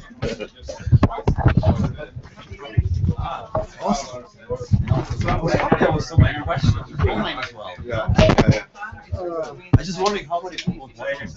At one stage, there was 26 people watching live, 100 and something watching, delayed bits and bits, you know? That was just halfway through, so that's excellent. Yeah, I know. It's a first, like, brilliant. Dziękuję bardzo, kurczę. Mam nadzieję, że się tak. Ja jestem, rewelacja dla mnie. Posłuchałem trochę, dużo takich, co właśnie do tego się dochodzi, do takich wskazówek, nie tak walić, tylko te schematy, trzeba słuchać siebie i w ogóle. Rewelacja. Mam nadzieję, że będzie więcej takich seminariów. No, miejmy nadzieję. Na pewno będzie więcej live streamów takich. Może nie z Galway, ale próbujemy to gdzieś pociągnąć dalej, nie? Nie, dla mnie to bonus, rewelacja.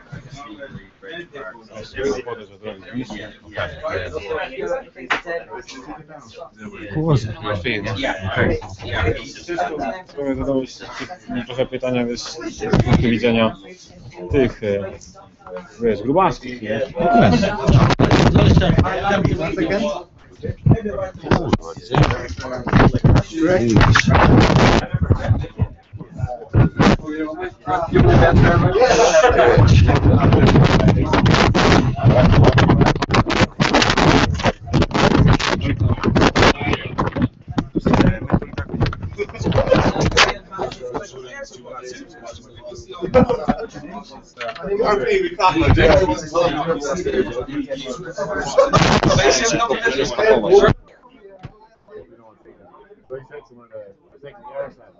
He was watching the live feed, and he said, "What are you having standing by the counter?" And I was like, "Where's he watching?" Well, he's in the camera by this way, and I was standing here beside you. I didn't have anybody moving around, so he was catching drinks with me.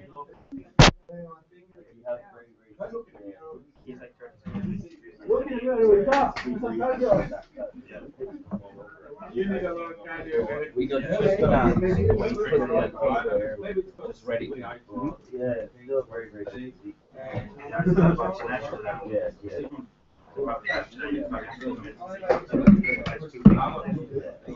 Do your best.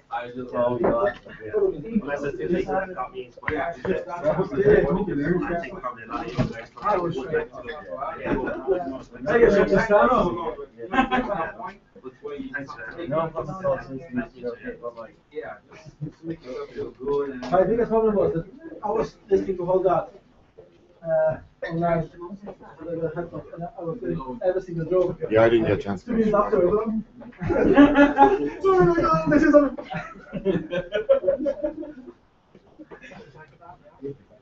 She said he.